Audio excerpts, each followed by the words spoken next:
nous rentrons parfaitement dans cette nouvelle semaine avec ce thème combien fort et puissant de l'amour parfait. Aussi, je souhaite que tu reçoives ce message que j'ai intitulé « La puissance de l'amour parfait ». Bien-aimé, l'amour, tout le monde en parle. L'amour, tout le monde croit même effectivement se dire « je suis rempli d'amour ». Dans le monde, on parle d'amour. Dans les relations les uns avec les autres, c'est l'amour. L'amour, l'amour. Mais la personne qui est bien placée pour définir l'amour, c'est le Seigneur. Parce qu'il est Dieu et que Dieu est amour. Donc c'est auprès de lui que nous apprenons c'est quoi l'amour.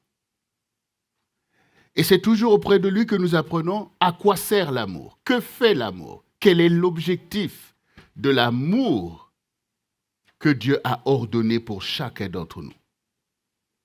Alors cela tombe bien, ce jour nous allons ouvrir notre oreille et laisser le Seigneur nous guider et nous instruire. D'abord, premièrement, je voulais prendre un verset clé que nous connaissons tous, c'est Jean 3, verset 16, où le Seigneur Jésus dit « Car Dieu a tant aimé le monde qu'il a donné son Fils unique, afin que quiconque croit en lui ne périsse point, mais qu'il ait la vie éternelle. » Cette parole est puissante. C'est une parole clé. En fait, ici, Jésus prononce cette parole pour éclairer Nicodème. C'est qui Nicodème? Nicodème, c'est un des maîtres de la loi. C'est un chef du peuple juif. C'est un enseignant de la loi de Dieu à son peuple. Et donc Nicodème représente bien toute cette trajectoire des enfants d'Israël qui ont marché avec Dieu, les seuls, qui ont connu le vrai Dieu, qui ont reçu les lois de Dieu et qui les ont appliquées par rapport à la nation juive. Ils les ont donc appliquées dans l'histoire. Donc ici, nous sommes au sommet de la religiosité que le peuple de Dieu a reçue. Mais nous connaissons aussi cette histoire avec ses aspects glorieux et aussi tragiques. Donc c'est important de comprendre au travers de cet homme qui enseigne la loi de Dieu, quels sont donc les secrets de cette parole qu'ils ont reçue pour être le peuple de Dieu, pour marcher dans les voies du Seigneur. Parce que les enfants d'Israël, ils savent que la parole est enseignée pour que le peuple de Dieu marche dans les voies du Seigneur. Autrement dit, dans le monde, il y a toutes sortes de voies. Donc chaque chose se définit en fonction de l'objectif, en fonction de qui parle et ça mène où. Et donc ici maintenant, voyez, Jésus que nous connaissons, nous avons la grâce de le connaître comme notre Seigneur, comme le Fils de Dieu. Mais sa génération ne le connaissait pas comme ça.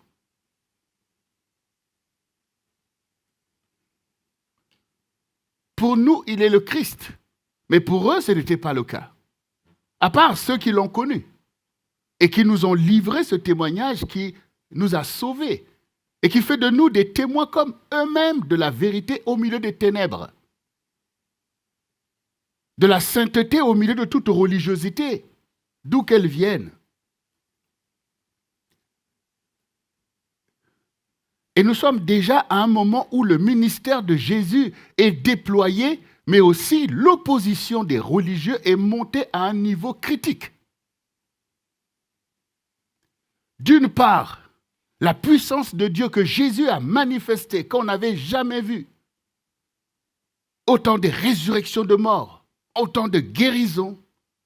Et de l'autre côté, l'opposition de ceux qui étaient là pour pouvoir, au contraire, recevoir la grâce de Dieu pour le peuple et eux-mêmes sont montés, les intrigues sont montées, les complots sont montés. À un moment où maintenant on se dit, tout ça, ça va mener à quoi? Et nous savons à quoi ça a mené. À la trahison du Seigneur et à sa crucifixion. entre la vérité, la lumière, la bonté, qui arrive à une telle situation tragique de la mort sur cette croix, et de l'autre côté des intrigues, des religieux qui se disent « Ah bien, voilà, maintenant il est mort ». Mais avant ça, déjà, au milieu donc de ces religieux, qui malgré leur politique d'opposition à Jésus, ils ont quand même des yeux pour voir. Ils s'interrogent en fait sur eux-mêmes et sur Dieu, sur le résultat de leurs actions. Et donc Nicodème vient voir Jésus. Et il fait cet aveu, « Rabbi, nous savons que tu es un docteur qui vient de Dieu. Car nul ne fait ce que tu fais si Dieu n'est pas avec lui. » Autrement dit, en fait, nous savons que Dieu est avec toi et qu'il n'est pas avec nous. C'est l'aveu en fait. C'est l'aveu. Mais malgré ce que moi aussi je sais, je ne peux pas assumer de dire publiquement que tu es le Christ. Je ne peux pas assumer de dire publiquement à ceux qui sont avec moi que non, nous sommes dans le faux, c'est lui qui est dans la vérité. Je ne peux pas assumer de devenir ton disciple. Pourquoi? Mais parce que le système de manipulation, de mensonge, les tient tous. Et donc, il vient voir Jésus en pleine nuit. Là, nous sommes dans la duplicité. Mais en tout cas, il vient. Et Jésus ne le rejette pas, parce qu'il a compassion de lui. Voyez, c'est là déjà l'amour, c'est déjà là. Jésus a compassion de lui. Et Jésus est bien placé pour savoir qu'il y avait en lui un bon dépôt. Mais le système dans lequel on peut s'embarquer, les réalités qui se conjuguent pour créer un fait accompli, qui est en dissonance avec la vérité, que beaucoup ont du mal à assumer. Donc le Jésus l'accueille comme il nous a tous accueillis. Oui, il nous a tous accueillis malgré toutes ces réalités. Le Seigneur est là par son amour puissant. Il n'est pas paniqué. Il est là, il sait que le monde a besoin de lui. Le monde, y compris ceux qui ne connaissent pas Dieu, ceux qui le connaissent, tout le monde a besoin de lui. Et donc il va accueillir Nicodème favorablement. Mais il va se tenir dans la vérité, pour lui parler dans la vérité. Et dans tout le discours que nous connaissons, que vous pouvez lire dans le chapitre 3 de Jean, je vous invite à le méditer, il dit cette parole, « Car Dieu a tant aimé le monde qu'il a donné son Fils unique, afin que quiconque croit en lui ne périsse point, mais qu'il ait la vie éternelle. » Ça veut dire ici que oui, vous avez tout ce que vous avez, votre religiosité, les lois et toutes ces choses. Dieu est votre Dieu. À vos yeux, tout le monde est déjà condamné. Les autres, c'est des idolâtres, c'est de telle ou telle chose. Donc Dieu, voilà, c'est votre Dieu. Et au milieu de vous-même, les gens sont livrés à eux-mêmes, le peuple de Dieu est en train de végéter, et vous êtes là dans votre Sanhédrine, voilà, nous sommes ceci, cela. Donc c'est ça l'œuvre de Dieu. C'est à ça que se résume l'œuvre de Dieu. Et il donne cette parole. En fait, ce qu'il faut comprendre de tout ça, de toutes les lois que Dieu a données, de toutes les dispensations, la clé, c'est que Dieu a tant aimé le monde. Ça veut dire que, effectivement, Satan est venu dans le monde. Il instrumentalise le monde, il gangrène le monde, il souille le monde, mais Dieu n'a pas rejeté le monde. Le monde, c'est qui? C'est là où nous-mêmes, Adam et Ève, ont été chassés et malgré tout, le Seigneur a dit, multipliez, remplissez la terre. Le monde, c'est toutes ces idéologies dans lesquelles nous marchons, ces religions et toutes ces choses. Dieu n'a pas rejeté le monde. En fait, Dieu a aimé le monde, c'est-à-dire il a aimé les fils des hommes qu'il a trouvé la solution. Parce que l'amour produit une conséquence. L'amour, c'est Dieu. Donc l'amour, c'est bien. Ça veut dire que l'amour produit ce qui est bien. Et ce qui est bien, Nicodème, c'est que Dieu aime et compatissant. Si je suis venu, c'est l'amour de Dieu qui m'envoie pour sauver des gens qu'il a aimés. Quand Dieu vous donne des lois, c'est pour vous faire connaître la vérité de vos actions. Quand Dieu te dit ne tue pas, il veut t'enseigner la voie de l'amour. Mais toi qui tues, tu veux croire que tu as raison. Oui, il est ceci, il est cela, et tu tues. Mais ce qui se manifeste en toi, c'est quoi? C'est la haine, c'est la colère, c'est le mépris de ton prochain. Mais Dieu, lui, il est amour. Et quand nous savons le ministère de Christ qui est mort pour nous, ce n'est pas qu'on n'était pas coupable. Ce n'est pas qu'on ne méritait pas la mort, mais que dit l'amour de Dieu. Oui, là, nous voyons déjà comment le Seigneur veut déjà recadrer lui-même les responsables religieux, que vous vous êtes égarés loin de la vérité de Dieu.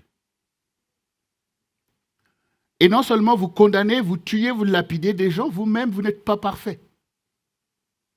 La preuve, tu n'es même pas capable de reconnaître la vérité et d'être dans la vérité. Tu viens me voir en pleine nuit, pourquoi on ne te voit pas? Donc c'est de la duplicité. Tu veux être avec moi et en même temps avec ceux qui sont contre moi et tu n'es pas capable d'assumer. Tout ça, ce n'est pas l'amour de Dieu. Donc nous ne pouvons pas nous tromper sur les intentions. Tout agit avec intention. Celui qui parle, quelle est son intention? Celui qui agit, quelle est son intention? Dieu a une intention claire. Il a créé l'humanité, personne ne l'a forcé. Voilà.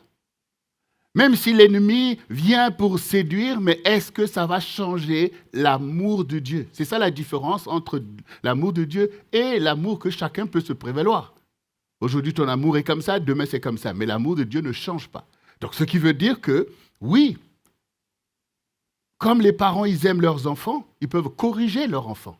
Ça ne veut pas dire que leur amour a changé. Ça veut dire que l'amour travaille pour conduire les choses à la perfection. Dieu a tant aimé le monde qu'il a donné son Fils. Ça veut dire que pour Dieu, il sait que le monde est perdu et donc voici ma solution. Donc, moi qui suis le Fils de Dieu, je ne suis pas venu pour être comme vous, des religieux, chacun sa position, et puis parler. Non, je suis venu en solution à ces personnes que le diable manipule. C'est ça la bonne compréhension de l'œuvre de Dieu. L'œuvre de Dieu, c'est que vous recevez celui qu'il a envoyé. L'œuvre de Dieu, c'est que Dieu lui-même trouve la solution. Parce que le Seigneur ne peut pas dire que parmi eux, quelqu'un va trouver la solution à ce grave problème, à l'œuvre que l'ennemi est venu emmener le péché, à la situation du péché. Quelle solution? Bon, il y a eu des dispensations, des sacrifices d'animaux, mais ça n'a pas résolu le problème du péché. La preuve, vous-même, vous êtes des pécheurs. Donc, et Dieu le sait. Et donc, voici, un fils vous est donné. Les enfants d'Israël, eux, ils attendaient, et jusqu'à aujourd'hui, ils attendent un Christ super-héros. Mais super-héros dans le côté où Dieu tout-puissant, intouchable, il dit tout ça, il détruit les ennemis et tout. Eux, restent dans cette vision, en fait. Dans la vision déjà de Moïse qui est venu pour pouvoir conduire les enfants d'Israël en combattant les autres peuples. Et donc pour eux, le Christ, quand il va venir, tous les problèmes sont résolus et toutes sortes de choses. Mais ce n'est pas ce qui est écrit. Ce n'est pas ce qui est écrit, puisqu'il est lui-même la victime expiatoire, comme nous allons le voir. L'agneau de Dieu qui ôte les péchés. Comment tu ôtes les péchés si l'agneau, c'est pour un sacrifice? Oui, c'est pour un sacrifice, en fait. Donc, Jésus sait qu'il est venu pour expier les péchés du monde. Dieu a tant aimé le monde qu'il a donné son Fils unique. Mais il n'a pas donné son Fils unique pour qu'il soit un super-héros au milieu de nous, tout le monde. Non. Afin que quiconque croit en lui ne périsse point, mais qu'il ait la vie éternelle. Il est la clé pour la vie éternelle que nous avions perdue avec Adam dans le jardin d'Éden. Il est venu pour ça. Mais pour ça, il faut expier les péchés. Parce que les péchés ne se fassent pas seulement en disant, bon, on oublie. Mais non, non, les choses spirituelles ne procèdent pas de cette façon-là. Voilà. Donc, il faut du sang pour pouvoir purifier toute l'impureté de ceux qui étaient impurs pour les ramener à Dieu. Voici le ministère de Dieu. C'est ça qu'il explique ici à Nicodème. Et comme je vous disais que Le Seigneur savait que Nicodème avait aussi un bon fond en lui. Déjà, le fait de venir vers Jésus, c'est qu'il se battait lui-même. Et Nicodème fait partie des personnes qui, après la crucifixion, se sont occupées du corps du Seigneur. Il s'est impliqué d'une certaine manière à un moment donné, parce qu'il savait que c'était injuste, que c'était le Seigneur. Mais le temps n'était pas pour lui venu de pouvoir transcender tout ça et de devenir disciple de Christ comme les autres. Donc cette parole, cette clé va nous aider maintenant à avancer. Parce que là, quand le Seigneur nous donne ces thèmes, c'est pour avancer. C'est pour avancer. Premièrement, toujours prenons 1 Jean, le chapitre 2. Pour avancer, toi qui es membre du Centre du Réveil Chrétien, toi qui m'écoutes, toi qui es peut-être un sympathisant, ce qui importe, c'est d'avancer. Avancer avec le Seigneur, avancer dans la connaissance, avancer dans tes appels, avancer dans l'œuvre du ministère que le Seigneur Jésus nous a confié pour accomplir son propre ministère de génération en génération.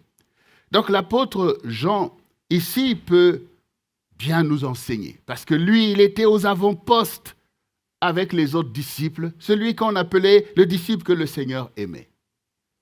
Quand vous entendez une telle parole, ah bon, le disciple que le Seigneur aimait, ça veut dire qu'il y avait quelque chose de particulier. Pourquoi il y avait cet amour particulier? Donc il est bien placé pour nous enseigner, puisqu'il parlait d'amour, notamment au sujet de lui. Même les autres disaient, et alors qu'est-ce qui va arriver à celui-là que tu aimais? Parce que aimer ici dans le sens d'une intimité qu'il y avait entre lui et le Seigneur. Et nous savons que le Seigneur nous aime tous.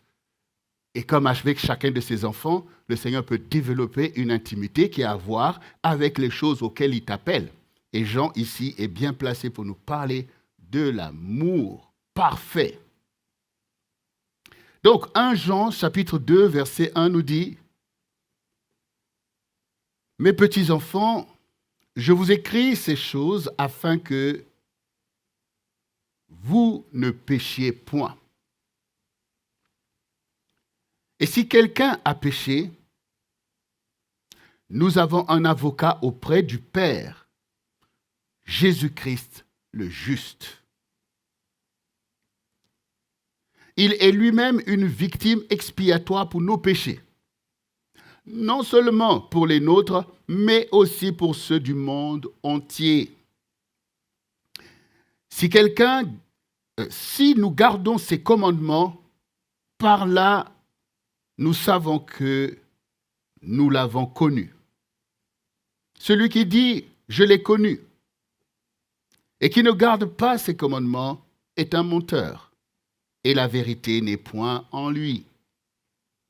Mais celui qui garde sa parole, l'amour de Dieu est véritablement parfait en lui. Par là, nous savons que nous sommes en lui. Celui qui dit qu'il demeure en lui doit marcher aussi comme il a marché lui-même.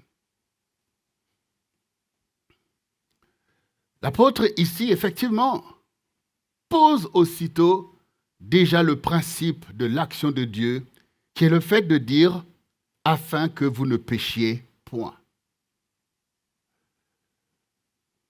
Tout procède tout simplement pour nous délivrer du péché. C'est ça en fait. Parce que tout ce que nous avons dit avant, pourquoi on se retrouve même les religieux dans une telle opposition par rapport au Seigneur, c'est une opposition par rapport à la vérité. L'opposition par rapport à la volonté de Dieu. Parce que nous pouvons tous être en train de dire, oui, on fait les choses de Dieu. Mais qui fait la volonté de Dieu? Qu'est-ce qui a été attaqué dès le début par Satan? C'est la volonté de Dieu. Adam et Ève, ils n'ont pas dit qu'ils n'aimaient pas Dieu. Mais Satan les a entraînés à s'élever contre la volonté de Dieu. À faire ce que la volonté avait clairement dit, ne faites pas. Et donc c'est le travail de Satan, de te faire croire que ta liberté, c'est de faire des choses que tu penses que c'est bien. Et dans les choses que tu penses que c'est bien, il y a beaucoup de péchés. Parce que Ève pourrait dire, ah oui, c'est beau, ça va ouvrir les yeux, je serai comme Dieu. Donc elle pensait que c'est bien de le faire. Et même qu'elle a pensé que c'est bien d'en donner à son mari Adam. Voyez? Donc il y a plein de choses que tu fais, tu penses que c'est bien. Non, c'est pas bien. Parce que le Seigneur dit, vos pensées ne sont pas mes pensées, vos voix ne sont pas mes voix. Donc ici, le Seigneur, au travers de la révélation, veut nous ramener dans sa volonté. Donc ton objectif doit être la volonté de Dieu, et non pas ta propre pensée, ta propre volonté qui est mêlée. Parce que l'esprit du monde, je le dis souvent, c'est un esprit de duplicité. Le bien et le mal sont mélangés. Ce n'est pas que tu ne fais pas quelque chose de bien, mais tu fais aussi quelque chose de mal. Quand on met les deux, tout devient mal. Donc du coup, ici, c'est important que les disciples qui ont suivi Jésus, eux-mêmes, c'est les enfants d'Israël. C'est le peuple de Dieu, tribu de ceci, de cela. Ils connaissent ces choses. Mais là, quand ils ont rencontré Jésus, lui, il est différent. Il est différent de nous. Et quand il a commencé à enseigner des choses de la vérité, de la volonté, la crainte de Dieu, oh, qui peut écouter ça, c'est trop dur. Eh bien, les gens, ils sont partis. Et eux, ils sont restés. Mais vous, pourquoi vous ne partez pas? Où irions-nous? Tu as les paroles de la vie éternelle. Tu as les paroles de vérité. Tu as les paroles qui nous dépassent. Et pourtant, c'est le peuple de Dieu. Toi aussi, tu es un chrétien, tu es ceci. Oui, et c'est bien tout ça déjà. Mais par rapport à la vérité, par rapport à la volonté de Dieu,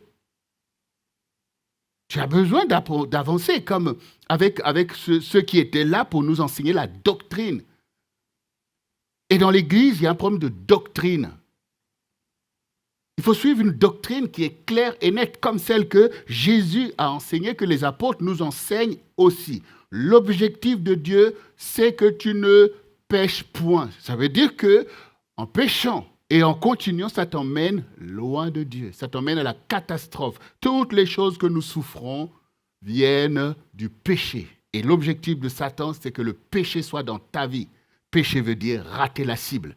Donc, c'est comme si tu vas rater l'objectif de ta vie, si tu continues comme ça. Si tu n'écoutes pas ceux qui ont appliqué la doctrine et ont laissé un témoignage intouchable, les apôtres qui ont appliqué la parole de Dieu, on a vu aussitôt la différence. On a vu l'amour de Dieu chez eux. On sait comment ils ont vécu après l'enseignement de Christ et on sait comment ils sont morts.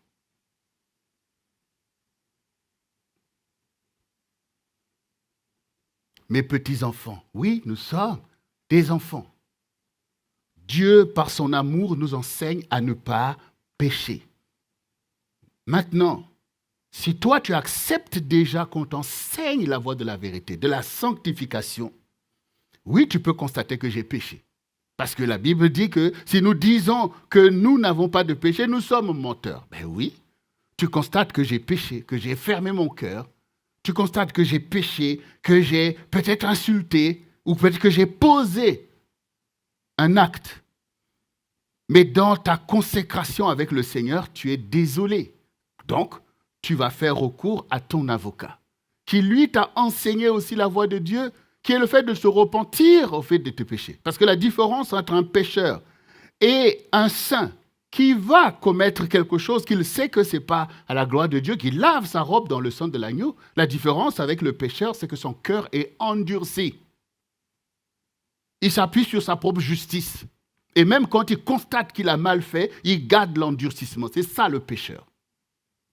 C'est celui-là qui est instrumentalisé, gangréné par Satan. Parce que Satan, il n'y a aucune repentance chez lui. Et toi qui es là, tu es chrétien, mais tu te repens jamais. Donc qui est ton maître alors? Qui est ton maître? Parce que ton avocat, alors, tu n'as pas besoin d'avocat alors. Donc Jésus, quand il a dit, j'ai tout accompli. Mais il dit, je serai avec vous. C'est bien parce que tu as besoin de lui, en fait. Hein? Jean n'a jamais dit qu'il n'a jamais eu besoin du Seigneur. Tous ces apôtres de Christ dans leur ministère, ils voyaient que c'est difficile. Paul lui-même, il y a des choses, il dit, qui va me délivrer de ce corps de mort, parce qu'il voyait lui-même entre la perfection de Dieu et les réalités humaines qu'il avait toujours besoin que le Seigneur vienne à son aide et tout état de choses. Vous voyez, quand vous acceptez maintenant de vous éloigner du péché, mais de chercher Dieu, vos péchés, c'est du genre, oh Seigneur, j'ai pas eu la force vraiment de prier, j'ai pas pu faire miséricorde, vous n'êtes pas en train de vous laisser le diable vous tenir la tête sous l'eau, en train de commettre des aberrations terribles en fait au quotidien, ou de mentir contre la vérité, ou de marcher encore dans toutes les idolâtries qui sont dans le monde. Mais vous poursuivez la perfection de Dieu pour être comme Christ. C'est ça en fait. Et vous êtes toujours en train de se repentir. Enfin, en fait, la réalité, c'est que ceux qui en fait, s'éloignent du péché, ceux qui se sanctifient, c'est eux qui sont les premiers à demander pardon, y compris pour des choses qu'ils n'ont pas fait. Mais les pécheurs, eux, ils n'ont même pas le temps de faire. Tu n'as même pas le temps de consacrer un petit moment pour te repentir. Ou d'essayer de penser aux autres les plus faibles qui sont autour de toi. Parce que l'ennemi, il est là, il t'utilise comme un cheval pour commettre encore et encore des choses terribles devant Dieu. Et tout ça, c'est pourquoi? Pour t'éloigner de la vie éternelle. Parce que c'est son objectif, en fait. Il ne veut pas aller moisir tout seul en enfer.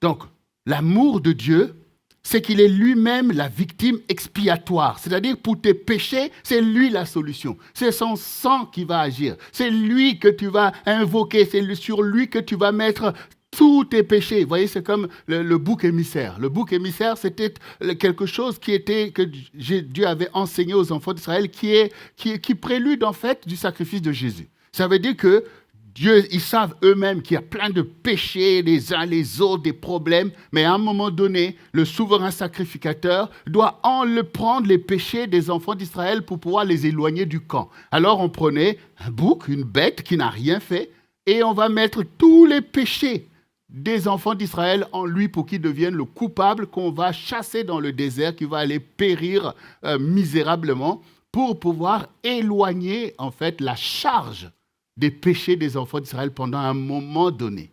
Voyez. Pour essayer de les soulager de l'oppression que représente le péché en fait. Donc le Seigneur, il est par son amour prêt à jouer ce rôle pour toi, où tu es là pour dire, oh Seigneur, enlève ceci, enlève, parce qu'il est là pour te décharger et il est là pour plaider auprès de Dieu. Seigneur, fais grâce, fais miséricorde, c'est ton serviteur, c'est ta servante, c'est ton peuple, c'est telle ou telle chose. Mais ça, c'est parce que toi-même, tu sais que tu as besoin de cette victime expiatoire. Mais ensuite, une fois que le Seigneur enlève nos péchés, mais il y a une œuvre à faire. Il est venu pour former un peuple pour Dieu, et Dieu est parfait, Dieu est saint. Le Seigneur veut que nous soyons des fils et des filles, et il y a un héritage. Il y a dans la famille, quand surtout des familles prospèrent, et n'oubliez pas que nous sommes un sacerdoce royal, il y a des vrais objectifs. Il y a le règne, il y a l'avenir du royaume, ou l'avenir de la famille, de la maison. Donc on ne peut pas se contenter seulement à pardonner aux enfants leurs bêtises. Il faut qu'ils soient en mesure de prendre aussi l'enjeu, de prendre leur responsabilité, de monter aux commandes, d'être formés pour pouvoir poursuivre en fait l'expansion de la famille. Quand nous voyons le Dieu d'Abraham, d'Isaac et de Jacob, mais il y a une parole qui a été donnée qui va jusqu'à la fin du monde. Mais il faut que de génération en génération, la descendance d'Abraham puisse s'émanciper et aller jusqu'à accomplir parfaitement en fait l'œuvre. Voyez ? Dans l'Église, c'est la même chose. Le Seigneur est venu pour éclairer le monde, mais cette lumière doit être portée. Donc le Seigneur veut continuer à faire son travail pour t'aider, pour te sanctifier, mais tu es appelé, tout disciple accompli sera comme son maître. L'accomplissement, c'est que toi-même, tu deviennes comme lui, puisque le monde a besoin de lui. Pour le moment, le monde ne peut pas le voir, mais il a envoyé les disciples, faire d'autres disciples. Il nous a envoyés, donc Christ est en toi. Mais comment il va être en toi si tu n'apprends pas, si tu ne marches pas sur la doctrine, si tu ne deviens pas un maître dans ton appel pour pouvoir éclairer les autres? Donc il y a l'aspect de la croissance spirituelle dans laquelle tu dois t'engager.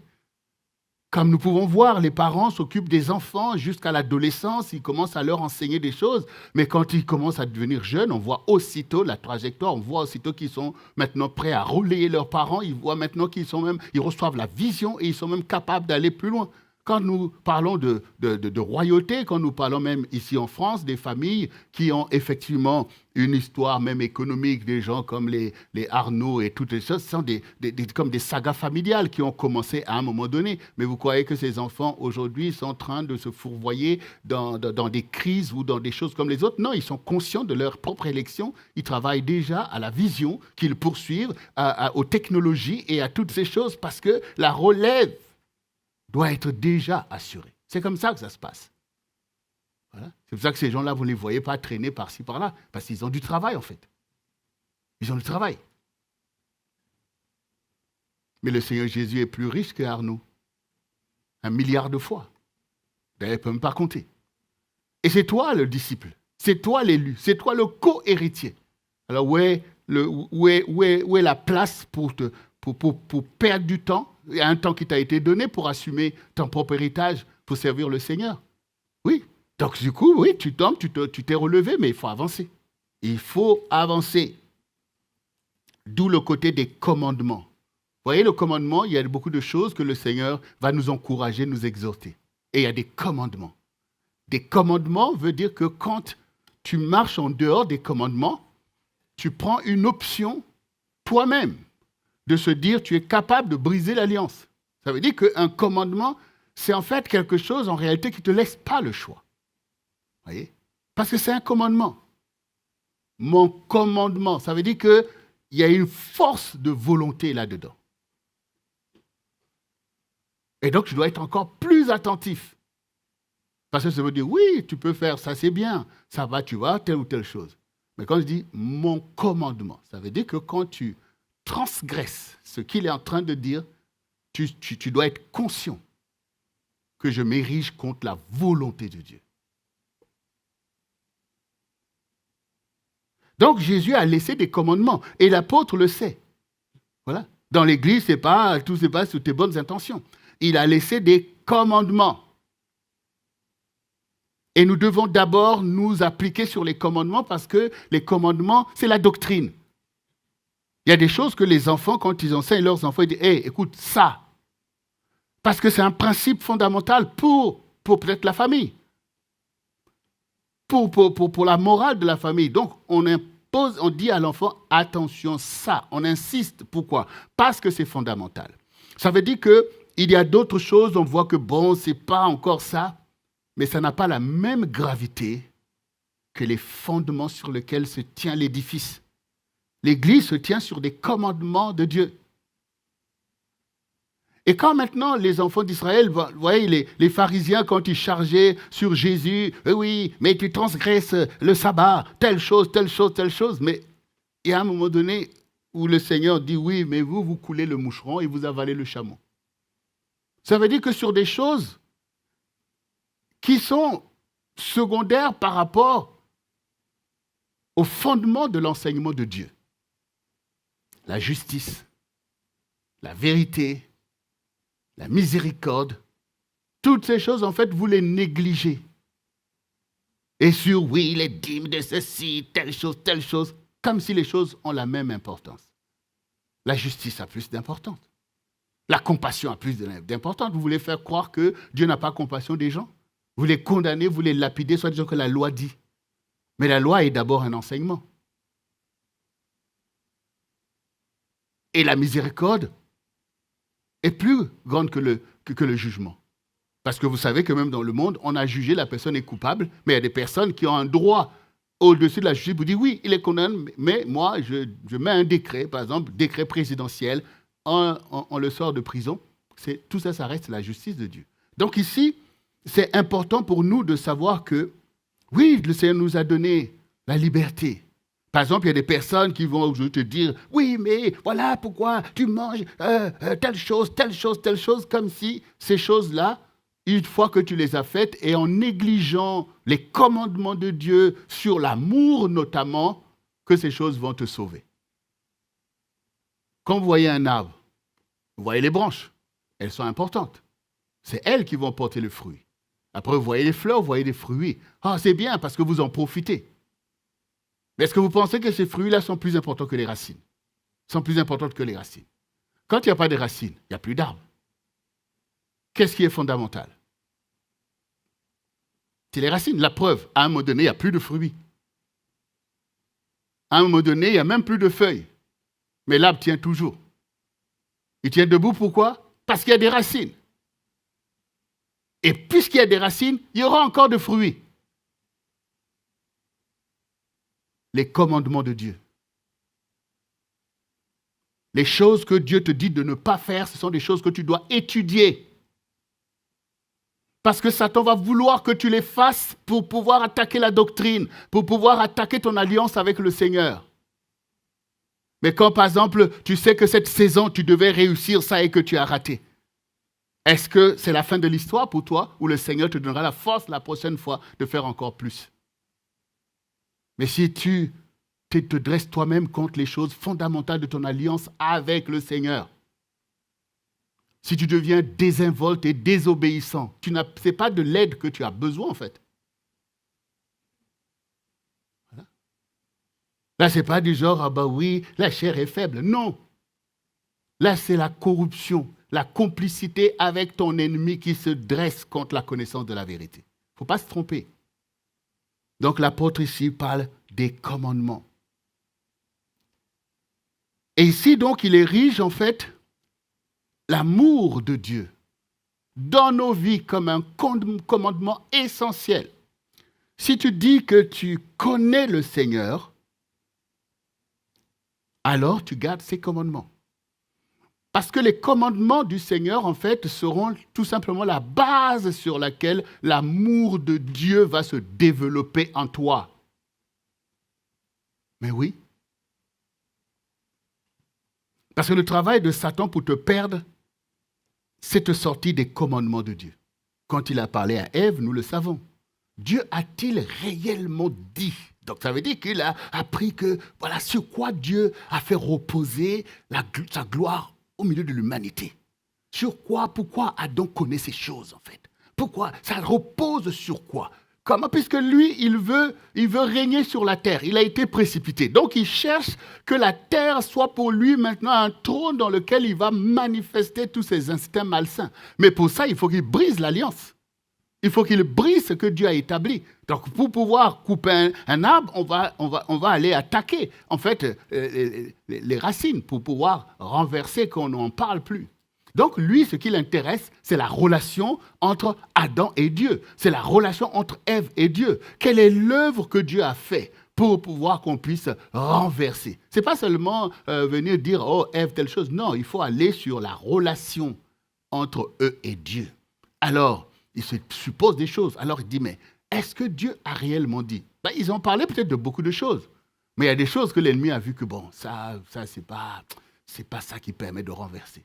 Donc il dit, mais est-ce que Dieu a réellement... Alors Ève dit, oui, Dieu nous a dit, vous pouvez manger de tous ces arbres, mais de celui-là qui est au centre, Dieu a dit de ne point toucher, que le jour que nous allons le toucher, nous périrons.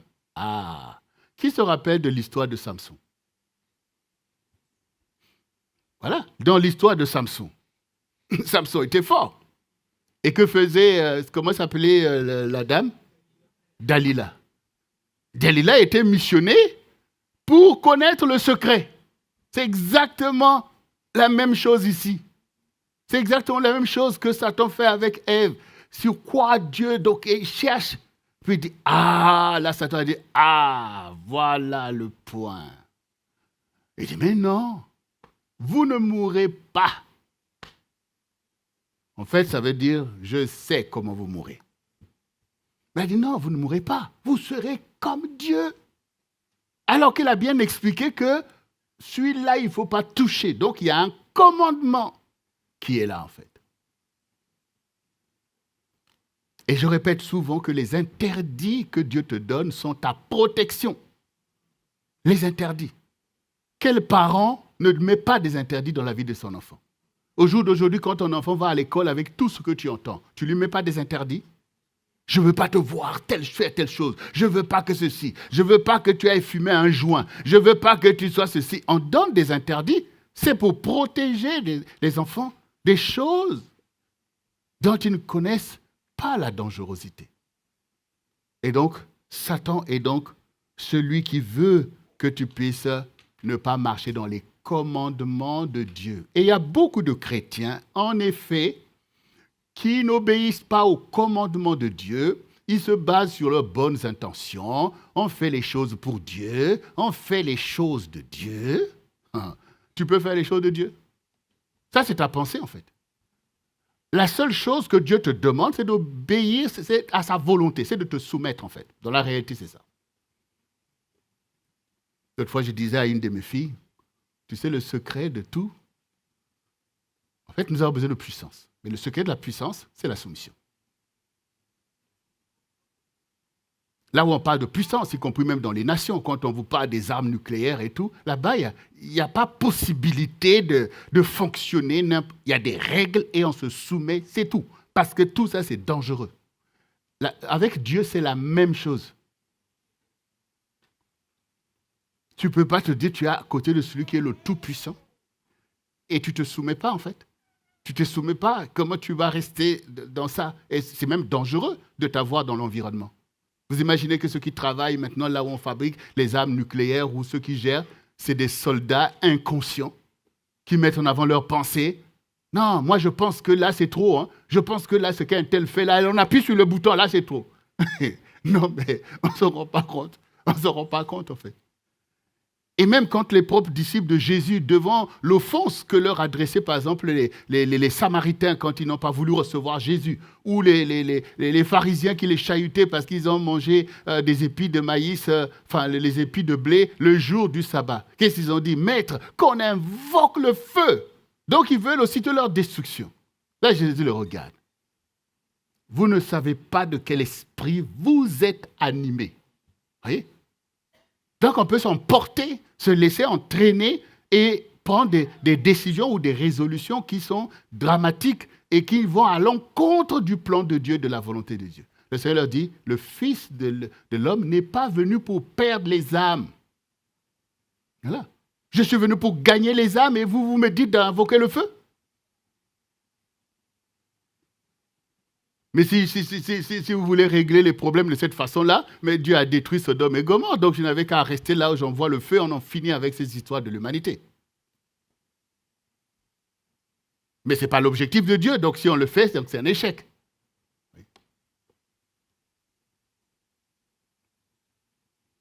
Donc, bien-aimé, comprends que toi qui veux maintenant, parce que l'objectif de Dieu, c'est que tu marches dans l'amour parfait. Mais toi qui veux marcher dans l'amour parfait, parce que l'amour, c'est parfait, c'est l'amour de Dieu, on va le voir, tu le sais toi-même, ce n'est pas l'amour qui est dans le monde, mais c'est l'amour de Dieu.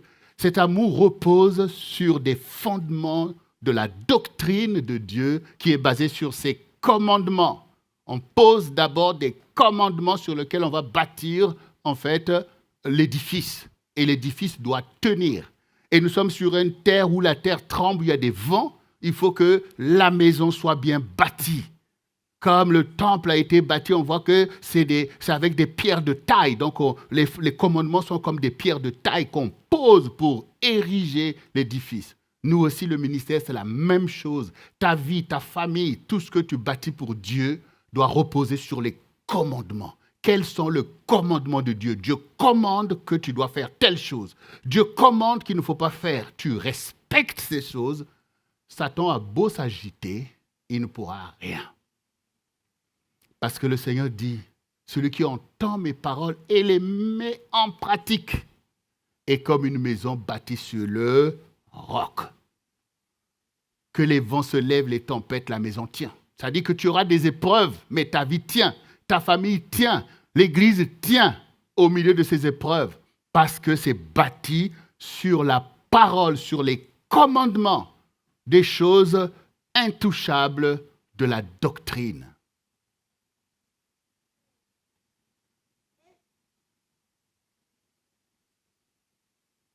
L'amour parfait. Mais celui qui garde sa parole, l'amour de Dieu est véritablement parfait en lui. Toi qui gardes la parole de Dieu. Ça veut dire au quotidien, bien-aimé, vous devez veiller à des choses.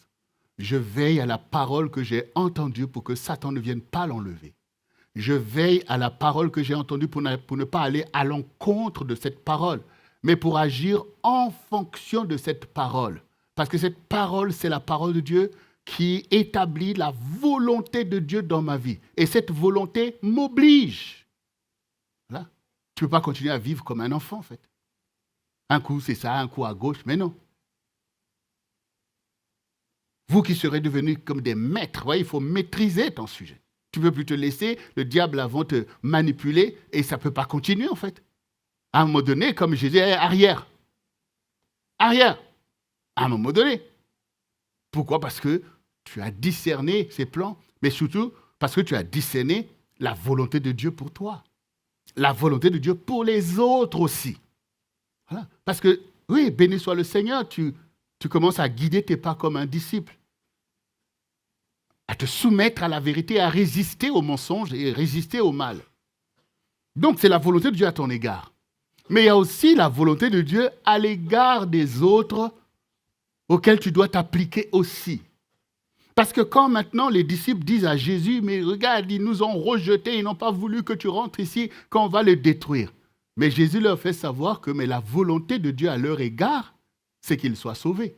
Et que je suis venu pour ça.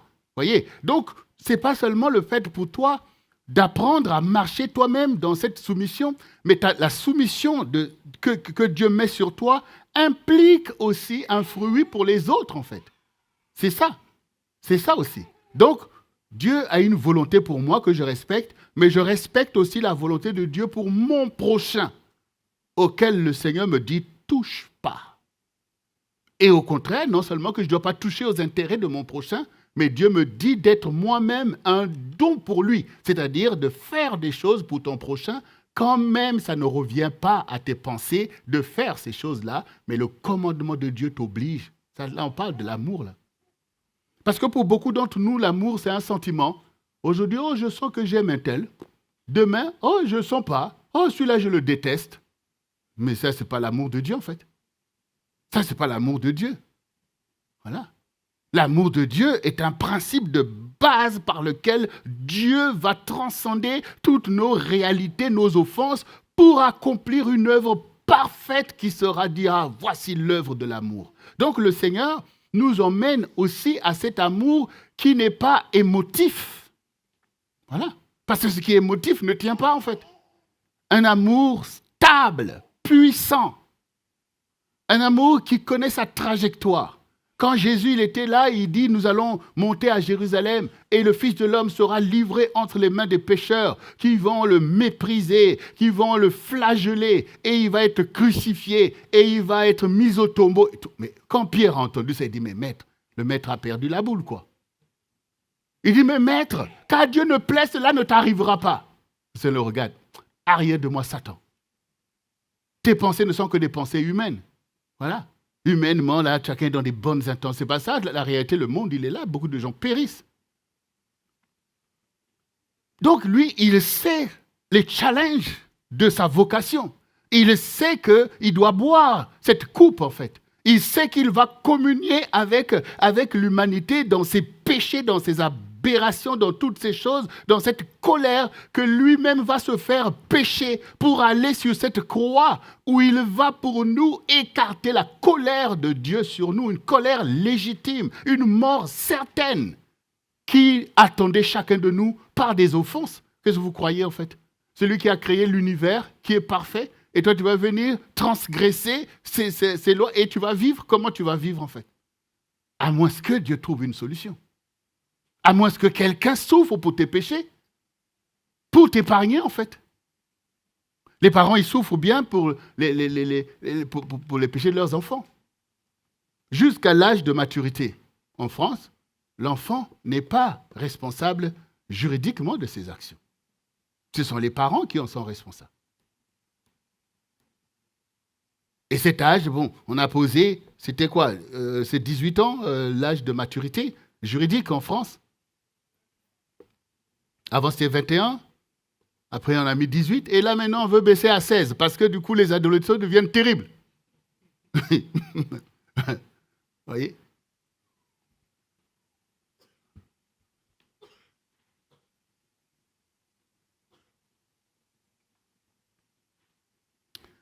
Bien-aimé, donc, l'amour est rédempteur. L'amour de Dieu est rédempteur. Tout ce que nous sommes en train d'enseigner, c'est l'évangile que le Seigneur nous a tous donné. Là, on est dans l'enseignement de l'évangile. Le Seigneur, nous sommes ses disciples, nous sommes son peuple, et donc son enseignement, c'est que nous soyons comme Christ. Il faut déjà que ta vision soit claire sur l'action de Dieu, en fait. Qu'est-ce que Dieu fait au travers de ce que nous venons d'entendre? C'est qu'il a envoyé Christ pour payer à notre place et nous ramener à Dieu. Et son enseignement de Christ, c'est que nous soyons comme lui. Bon, si déjà tu peux comprendre, ne fût-ce que ça t'en va arrêter de te faire tourner en rond, en fait. Mais oui, parce que tu vas commencer à te poser toi-même des questions. Est-ce que ce que je fais là, c'est comme Christ? Est-ce que j'avance comme Christ, en fait? Parce que quand on a des enfants, on veut bien, on est content de voir que, oh, cet enfant, il est comme moi. Et voilà, l'enfant, il grandit, tu veux te voir et tu es satisfait de voir que, ah oui, ça, c'est vraiment un enfant qui me représente. Mais toi aussi, tu dois regarder ton papa. Tu dois regarder Jésus pour dire, ah, je vois que je lui ressemble de plus en plus. Hein. Parce que là, on m'a lapidé et je n'ai même pas été capable de prendre la pierre pour rendre. Mais ça, vraiment, ça, c'est des choses, là, il a pulvérisé mon intellect, en fait. D'aller me soumettre à des choses. Un tel m'a mal parlé, j'ai seulement regardé, j'ai dit, Seigneur, sois glorifié. Ah, moi? Mais oui, c'est ça, tu dois constater. Tu dois constater le changement. Souvenez-vous, Saul de Tarse, le même qui allait pourchasser tous ces gens-là, ils ont lapidé Étienne. Mais regardez, combien de fois il a été laissé pour mort et il a continué à servir le Seigneur. Bien-aimé, il faut que tu avances. L'amour de Dieu est rédempteur. Ton amour aussi, parce que ton amour doit être l'amour de Christ. Celui qui veut venir après moi, qu'il renonce à lui-même. Il y en a encore beaucoup, c'est toi, moi. Ton moi, il est déjà condamné à la mort. C'est le moi que le diable a manipulé. Maintenant, c'est Christ en toi. C'est Christ en toi, l'espérance de la gloire. C'est Christ en toi, la vie éternelle. Ce n'est plus toi qui vis, c'est Christ qui vit en toi. Toutes ces paroles qu'on répète, quand Christ va vivre en toi. Et quand Christ vit en toi, ce n'est pas un mystère. C'est déjà écrit. C'est déjà écrit. Les choses que Christ manifeste, ce n'est pas des choses pour chacun. Non, c'est ce qui est conforme au témoignage de la parole qu'on doit voir chez toi.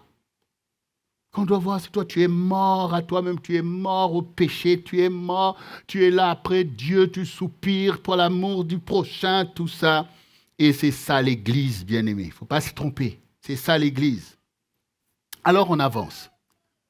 L'amour de Dieu en toi, cet amour parfait, parce que là, c'est l'amour parfait que Dieu veut déployer en toi. Dieu va le déployer en toi. Et ce sera une grosse défaite pour Satan. Déjà, tu as commencé à prier la victoire à tous égards. C'est l'amour parfait qui va te donner une victoire totale. Totale. Toujours Jean. À partir du verset 12, la suite nous dit, « Je vous écris, petits enfants, parce que vos péchés vous sont pardonnés à cause de son nom. Je vous écris, Père, parce que vous avez connu celui qui est dès le commencement. Je vous écris, jeunes gens, parce que vous avez vaincu le malin. Je vous ai écrit, petits enfants, parce que vous avez connu le Père. Je vous ai écrit, Père, parce que vous avez connu celui qui est dès le commencement. Je vous ai écrit, jeunes gens, parce que vous êtes forts et que la parole de Dieu demeure en vous et que vous avez vaincu le malin. N'aimez point le monde ni les choses qui sont dans le monde. Si quelqu'un aime le monde, l'amour du Père n'est point en lui. Car tout ce qui est dans le monde, la convoitise de la chair, la convoitise des yeux et l'orgueil de la vie ne viennent point du Père, mais viennent du monde. Et le monde passe et sa convoitise aussi. Mais celui qui fait la volonté de Dieu demeure éternellement. L'enseignement du Seigneur, c'est pour nous donner la victoire sur le malin. Le malin, en fait, la malice, c'est un stratagème de manipulation que l'ennemi a opéré pour te faire fonctionner en dehors de ta vraie identité, en fait. Te faire accepter des choses que tu sais que tu n'as pas acceptées et te faire croire que c'est toi, en fait. Quand tu pêches, il te fait croire que c'est toi le péché. D'abord, il te pousse à pécher et il t'accable de la culpabilité. Tu as vu, tu as péché, tu es un pécheur. Tout ça pour vouloir détruire ton identité d'enfant de Dieu, en fait. Et donc ici, l'apôtre encourage ici l'Église, les premiers chrétiens pour dire, vous avez vaincu le malin. Et le fait de parler ici du malin, c'est pour vous interpeller sur la malice de Satan, sur la malice. Comme on a vu avec Ève, Satan ne va jamais te dire, oh, détourne-toi de Dieu, suis-moi, tu vas voir avec moi, c'est mieux, ou toutes sortes de choses. Il va te faire croire déjà que c'est Dieu qui te parle, en fait. C'est par la malice. Comme il a la langue fourchue, donc il est capable de dire des choses qui sont comme la vérité. Mais en fait, il a la langue fourchue. Mais quand vous regardez dans la Révélation, quand Jean va voir Christ, vous voyez que de sa bouche sort une épée aiguë. Vous voyez? Il n'y a pas deux chemins en fait. Il n'y a pas le mélange, non, c'est clair et c'est une parole de vérité. Ça tranche clairement. Donc, c'est à toi de savoir que ce qui te sauve, c'est la parole de vérité. Parce que dans le monde, Satan sait que les gens sont dans toutes sortes d'émotivités, on peut tout mélanger. Quand toi, les choses, ça te touche. Ce n'est pas parce que quelque chose te touche que c'est vrai. Oui. La vérité, c'est dans l'esprit, en fait. L'esprit n'est pas dans les émotivités, en fait. C'est l'âme qui peut se laisser entraîner à gauche, à droite. C'est pour ça que le Seigneur vous appelle à être spirituel. Spirituel pour séparer entre les jointures. Donc ici, l'apôtre nous dit, vous avez vaincu. On est là pour vaincre le malin. Et le malin, tu vas le vaincre au quotidien parce qu'il veut en fait renverser le fondement de ton amour pour créer toutes sortes de problèmes et d'échecs au quotidien. Parce que si l'amour de Christ est en nous, on verrait la stabilité, que ce soit de l'Église, de nos familles, parce que l'amour est là pour porter du fruit, pour faire ce qui est bien, pour relever les challenges en fait. Quand nous prenons l'exemple de la maison de Jacob, on voit bien l'amour de Dieu chez Joseph en fait. On voit l'amour de Dieu chez Joseph. Parce que même la trahison de ses frères n'a pas brisé son amour pour eux. C'est quand même ça l'amour de Christ. Voilà. Donc toi aussi, tu n'es pas là à te laisser en fait détourner ton amour d'un objectif puissant qui est comme Christ en fait. Parce qu'il y a eu ceci, et bien boum, tu détournes ton amour. Mais ça révèle. Ça révèle son caractère en fait. Tu révèles toi-même par le fait que ce qui s'est passé ou contre toi a changé ton amour. Ce n'est plus l'amour de Dieu. Parce que l'amour de Dieu ne change pas. Dieu a tant aimé le monde. Est-ce que c'est parce que le monde est magnifique? Est-ce que c'est parce que les fils des hommes sont? Non.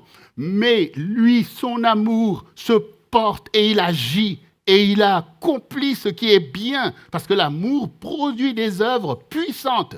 Voyez, donc toi aussi, ton amour n'est pas là à vaciller en fonction de ceci ou de cela. Quand il y a des choses, même des choses difficiles, l'amour va opérer. Et ce que l'amour que tu as est un bénéfice pour les autres. Si Joseph n'a pas été capable de porter un tel amour, l'histoire du peuple de Dieu aurait pris une tournure tragique. Comment Judas et les autres seraient devenus des patriarches si l'amour de leurs frères avait failli? À la mort de leur père, qu'est-ce qui allait se passer? La vengeance. La vengeance. Certains d'entre nous, beaucoup, se laissent aller à la vengeance. Mais c'est à l'encontre du commandement que Dieu a donné, en fait. Quand il dit qu'à moi la vengeance, c'est un principe majeur du peuple de Dieu. Parce que quand on se venge, parce qu'il y a eu préjudice, mais en cause d'autres préjudices, la vengeance va conduire à la destruction. Voyez? Quand les frères de Joseph ont voulu le tuer, oui, c'était criminel. Si Dieu n'avait pas agi, il aurait pu mourir. Et ça allait conduire au même objectif que Satan poursuivait. C'est de détruire le peuple de Dieu. Lui, ce qu'il voulait, c'était de détruire le peuple de Dieu, l'alliance entre Abraham et les enfants d'Israël. Lui, il cherchait le moyen de détruire. Pourquoi? Parce qu'il sait que si ça s'accomplit au travers des générations, je sais l'objectif de Dieu, c'est de détruire les royaumes idolâtres que j'ai mis en place. C'est de me priver de l'adoration du pays de Canaan et tout. Donc, du coup, il faut briser la chaîne. Donc, déjà, dans l'histoire de Isaac, qui a eu Ésaü et Jacob, déjà, il avait réussi à entraîner Ésaü dans l'idolâtrie. Donc, celui-là, il est sorti de l'alliance. Et maintenant, Joseph, lui, il a obtenu grâce. Et maintenant, il veut créer 12 tribus pour commencer à devenir une nation. Du coup, il a gangréné pour dire, bon voilà, il a vu que Dieu a parlé à Joseph et que c'est sur lui que reposait en fait l'alliance, la succession de son père. C'est lui le prince de ses frères. Pour que tous ces gens deviennent une nation, c'est lui. Donc il faut le détruire. Il faut le détruire. Et donc Dieu s'est intervenu parce que dans tous tes challenges, Dieu il est toujours fidèle vis-à-vis de toi. Il va être là pour te sauver parce qu'il sait exactement ce qu'il veut faire avec toi. Mais toi, tu dois te souvenir aussi que tout ça procède par l'amour. Si Dieu me sauve, c'est parce qu'il m'aime. Et si moi-même je dois tenir, c'est parce que j'aime le Seigneur, je lui fais confiance.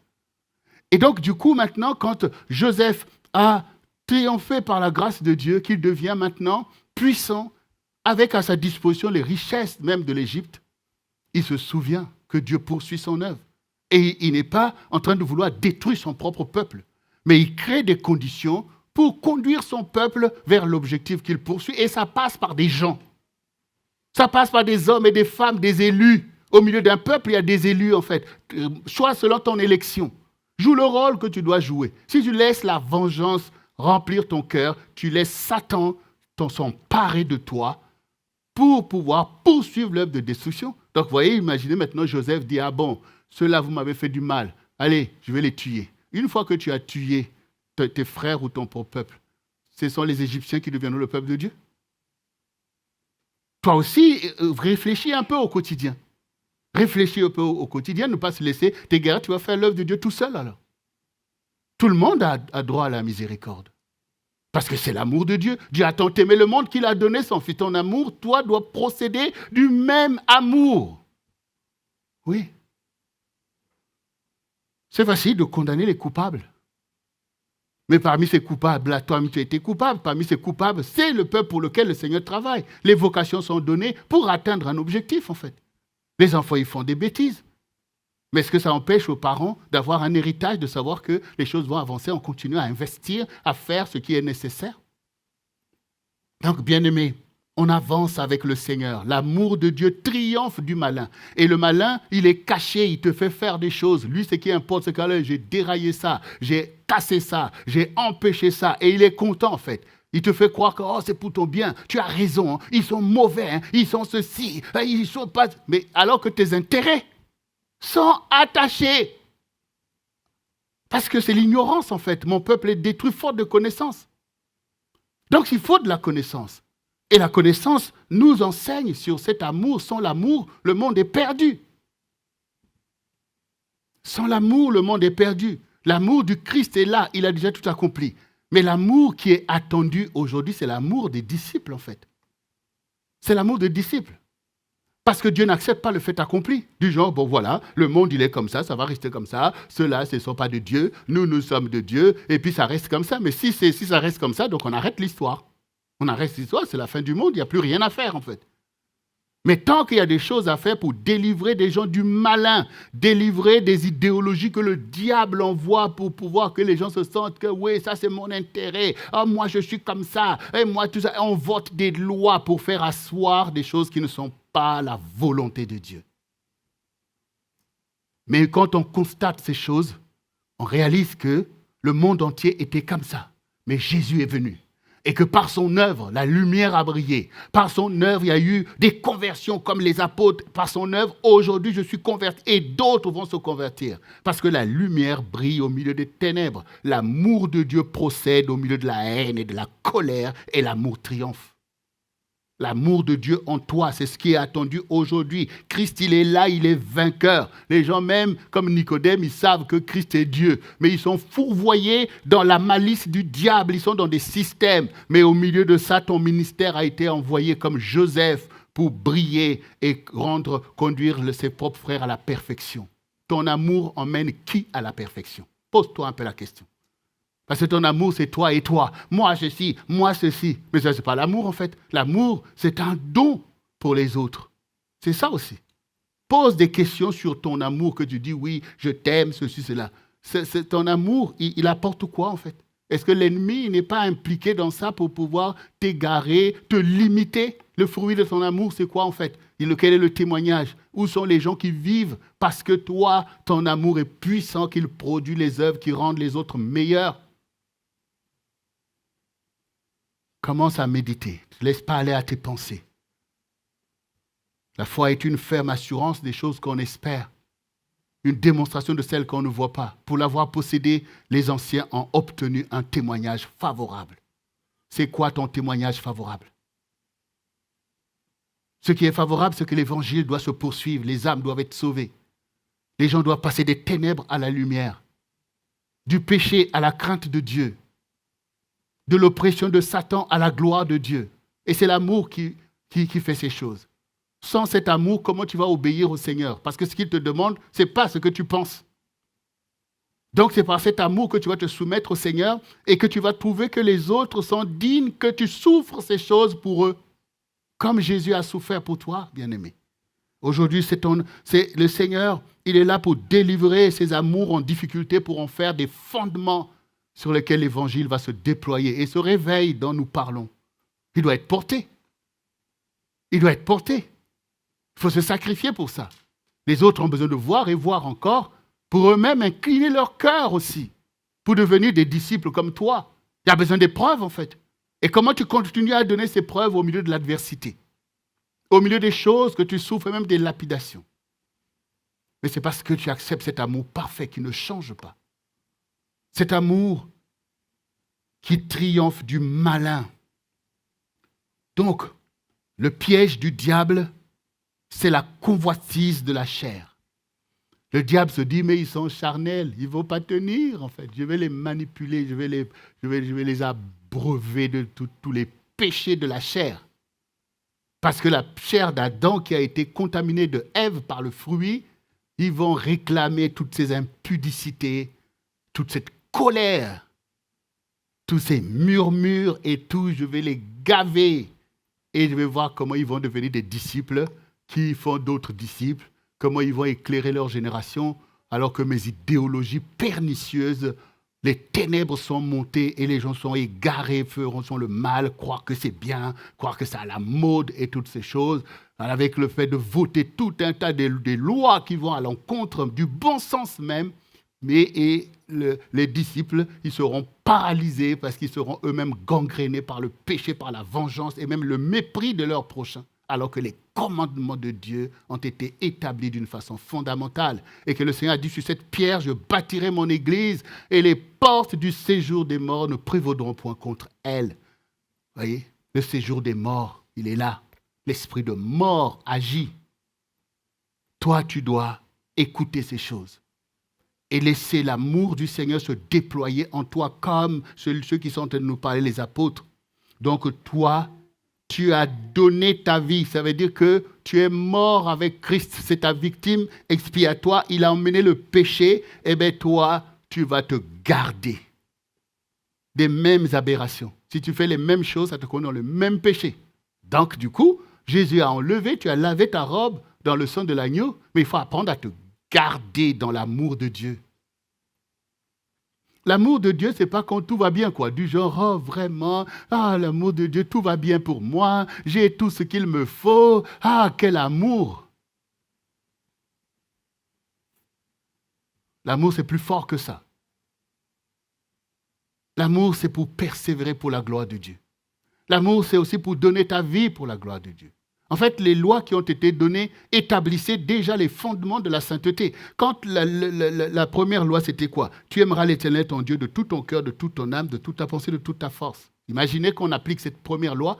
À la limite, les autres, c'est terminé. Puisque c'était que tu aimes Dieu, donc du coup, tu ne vas pas écouter Satan, tu ne vas pas le suivre, tu ne vas pas faire des choses qui vont offenser Dieu, et tu aimeras ton prochain comme toi-même. Toute la loi est accomplie, en fait. Mais comme on refuse cette doctrine, alors on va se débattre avec des lois. Mais Seigneur, il m'a quand même fait du mal, hein? Et quand même, c'était trop. Hein? On se débat, mais va vers la perfection. Accepte l'évangile de Christ, en fait. Voilà. Il faut quand même, la perfection, c'est quand même quelque chose que tu dois envisager, en fait. Ce n'est pas seulement se débattre là, en bas, ben oui, telle chose. Il faut monter. Il faut se dire que, ben oui, cette loi, elle est bonne par le fait qu'elle rétablit, en fait, l'amour de Dieu qui était entre Adam et Ève quand Dieu les a créés. La loi a établi ce principe. C'est le principe majeur. C'est pour ça qu'on demandait à Jésus, quel est le plus grand commandement? Voici le plus grand commandement. Tu aimeras l'Éternel, ton Dieu, de tout ton cœur, de toute ton âme, de toute ta pensée, en disant, ô Israël, tu n'auras pas d'autre Dieu, mais tu aimeras l'Éternel. Voici la première loi. Et voici le deuxième commandement qui lui est semblable. Le deuxième commandement, tu aimeras ton prochain comme toi-même. Effectivement, c'est ça l'évangile. Ce que tu veux pour toi, tu le veux pour l'autre. Alors si tu veux pour toi que quand tu commets une faute, qu'on te pardonne, eh bien tu veux aussi que l'autre soit pardonné. Ce que tu ne veux pas pour toi, tu ne le fais pas pour les autres. Si je ne veux pas qu'on parle mal de moi, eh bien moi, je ne parle pas mal des autres. Voici en fait la perfection en fait. Vous imaginez qu'on puisse, là en tant que chrétiens que nous sommes, qu'on puisse obéir à ces deux lois, nous serons dans la perfection. Parce que le Seigneur dit, votre justice doit être plus grande que celle des pharisiens. On a vu ce que le Seigneur disait à Nicodème. Mais il a établi l'Église pour éclairer le monde. Mais pour beaucoup, tu as refusé d'éclairer. J'en ai marre, j'en ai assez. Mais reste à ta place, en fait. Reste à ta place. Vous imaginez que ces lumières qui nous éclairent disent « Oh, j'en ai assez pour éclairer des gens comme ça. » Tu en as assez, tu perds toi-même ta propre qualité. Et quand tu ne brilles plus, qu'est-ce qu'on va te faire? On va te mettre à la poubelle. Non, bien-aimé, il faut. Dieu ne parle pas en vain. Surtout nous qui sommes au CRC, Dieu nous parle, nous donne une vision, un leitmotiv, et chaque semaine, il nous envoie, et puis on va accepter la médiocrité. Mais la médiocrité, ce sont des caractères qui ne sont pas à la gloire de Dieu, en fait. Voilà. C'est le caractère de Christ. Voilà. Et nous, on est là pour être comme Christ, parce que Christ veut poursuivre son œuvre au travers de chacun d'entre nous. Notre génération a besoin des vrais chrétiens, des vrais disciples de Christ. Parce que le mot chrétien, bon, on appelle chrétiens ceux qui sont chrétiens, mais là, on parle de disciples de Christ, en fait. Parce que parmi tous ceux-là, il y en a d'autres que se disent « Ariel, je ne vous ai jamais connu. » Mais on m'appelait chrétien. Ben, va vers ceux qui t'appelaient chrétien. Moi, je ne t'appelle pas chrétien du tout. Parce que je ne t'ai jamais connu. Je ne t'ai jamais connu dans ma parole. Vous voyez, c'est ça, en fait. Donc là, ce qu'on a besoin, c'est des vrais disciples qui font l'œuvre et qui ont vaincu le malin. Donc, nous, on est délivrés de la convoitise de la chair par la soumission à la vérité. Vous voyez? Par la soumission à la chair s'agite, mais on sait que ce n'est pas la vérité. On sait que tout ça, c'est du péché. Donc, on fait quoi? Tu es crucifié. Vous voyez, quand quelqu'un est crucifié, vous avez voulu dire, bon, descends tout ça, il ne peut pas. Donc, toi aussi, quand le diable veut venir t'emmener dans ces choses, dis, mais le diable, tu ne vois pas que je suis crucifié? Je ne peux pas faire ce que tu dis là, en fait. Quand les gens veulent t'entraîner dans les convoitises de la chair, tu dis, je ne peux pas. Mais pourquoi? Mais parce que j'ai été crucifié avec Christ. Parfois, il faut leur donner des paroles de vérité, en fait. On va dire, oh, toi, tu es un fanatique.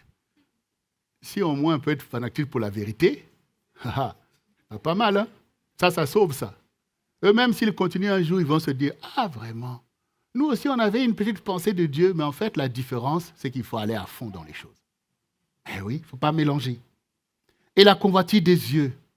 Dieu ne t'a pas donné des yeux pour que le diable t'entraîne dans les directions que tu n'as pas à aller. Donc là aussi, on résiste. On résiste à se laisser entraîner parce que j'ai vu ceci, se laisser entraîner dans des choses, se laisser séduire. Non. Tes yeux, c'est que Dieu t'a donné pour voir la vérité, pour reconnaître le bien du mal, pour marcher sur la voie que tu dois suivre, pour glorifier le Seigneur, pour contempler Dieu et d'être délivré de l'orgueil de la vie. L'orgueil, c'est vraiment le caractère du diable. Tu rends grâce à Dieu pour ce que Dieu fait avec toi. Tu restes dans l'humilité. Et la clé, comme j'ai dit, c'est la soumission. C'est la soumission. Quand tu es soumis, tu es un instrument que Dieu va utiliser. Parce que tu ne vas pas tirer gloire. Tu donneras gloire au Seigneur. Donc, une fois que nous ne nous laissons pas entraîner dans ces choses, nous ne sommes pas dans l'amour du monde. Mais l'amour de Dieu, l'amour de Christ, s'enracine en nous pour produire l'œuvre du Seigneur. Et c'est ainsi que nous demeurons dans la vie éternelle. Tu sais, ta vie éternelle, c'est déjà maintenant. Ce n'est pas à la mort, je verrai si je tire une carte pile ou face. Non. C'est là que tu fais alliance avec la vie éternelle, tu marches selon la vie éternelle, tu te soumets à la doctrine qui te conduit sur la voie de l'éternité. L'amour parfait. C'est l'amour parfait que Dieu veut voir en toi. Pas un amour boiteux, pas l'amour du monde, pas l'amour de séduction, non. L'amour parfait, c'est-à-dire l'amour de Dieu qui a accompli de grandes choses, te conduire sur la voie de l'éternité. Toujours l'apôtre On est toujours dans 1 Jean 2, 18 qui nous dit « Petits enfants, c'est la dernière heure. Et comme vous avez appris qu'un antéchrist vient, il y a maintenant plusieurs antéchrists. Par là, nous connaissons que c'est la dernière heure. Ils sont sortis du milieu de nous, mais ils n'étaient pas des nôtres. Car s'ils eussent été des nôtres, ils seraient demeurés avec nous. Mais cela est arrivé afin qu'il fût manifesté que tous ne sont pas des nôtres. Pour vous, vous avez reçu l'onction de la part de celui qui est saint, et vous avez tous de la connaissance. Je vous ai écrit non que vous ne connaissez pas la vérité, mais parce que vous la connaissez, et parce qu'aucun mensonge ne vient de la vérité. Qui est menteur, sinon celui qui nie que Jésus est le Christ? Celui-là est l'antéchrist, qui nie le Père et le Fils. Quiconque nie le Fils n'a pas non plus le Père.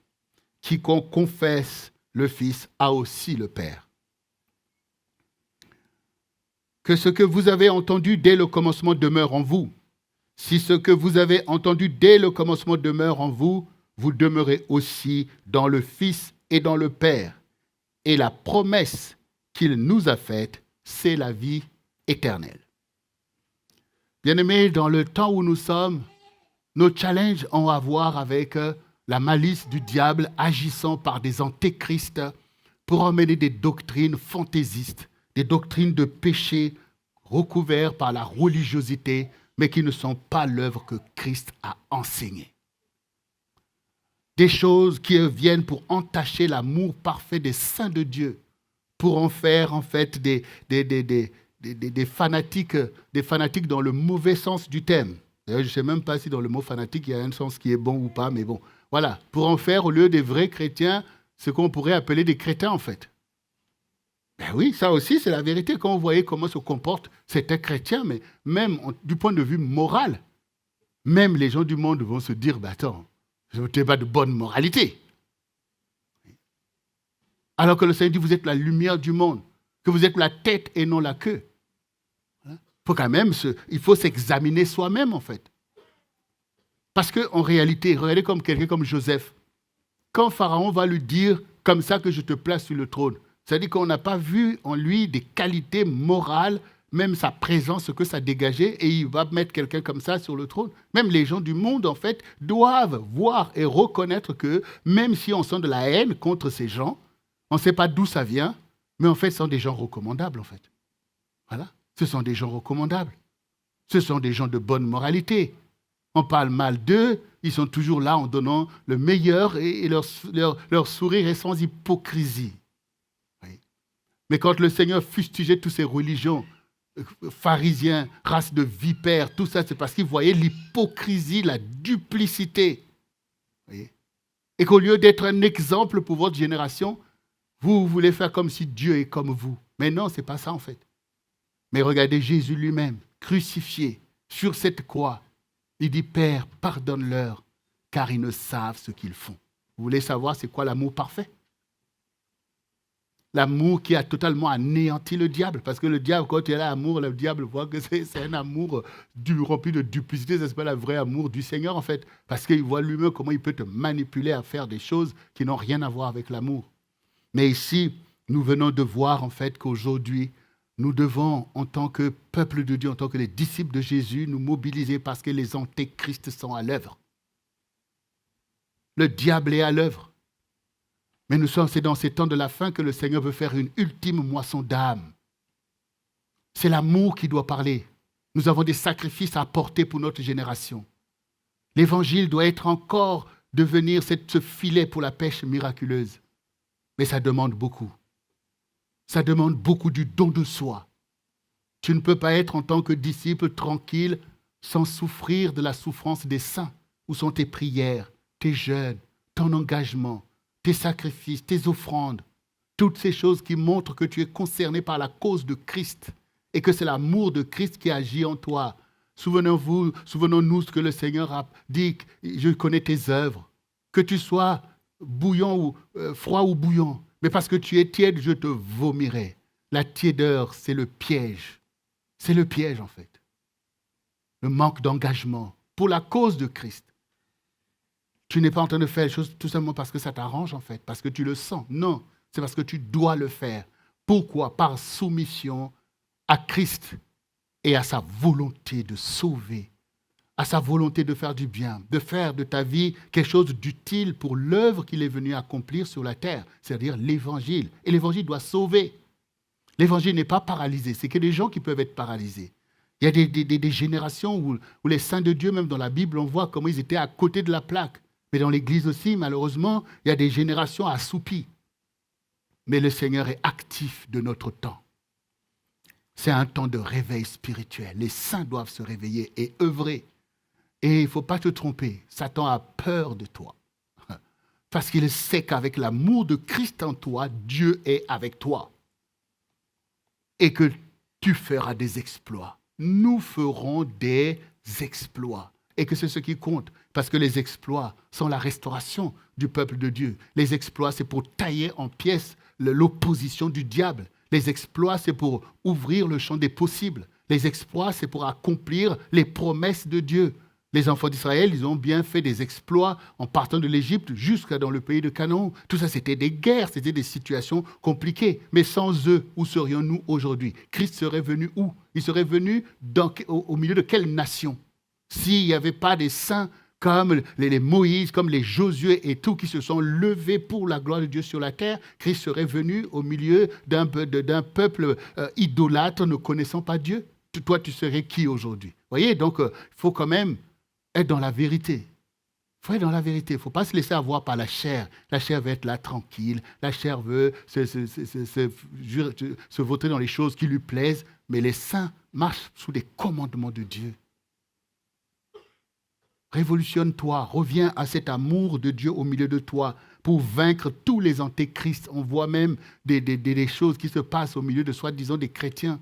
On voit des faux prophètes, des enseignements, des faux docteurs qui égarent le peuple, qui veulent écarter le témoignage de Christ.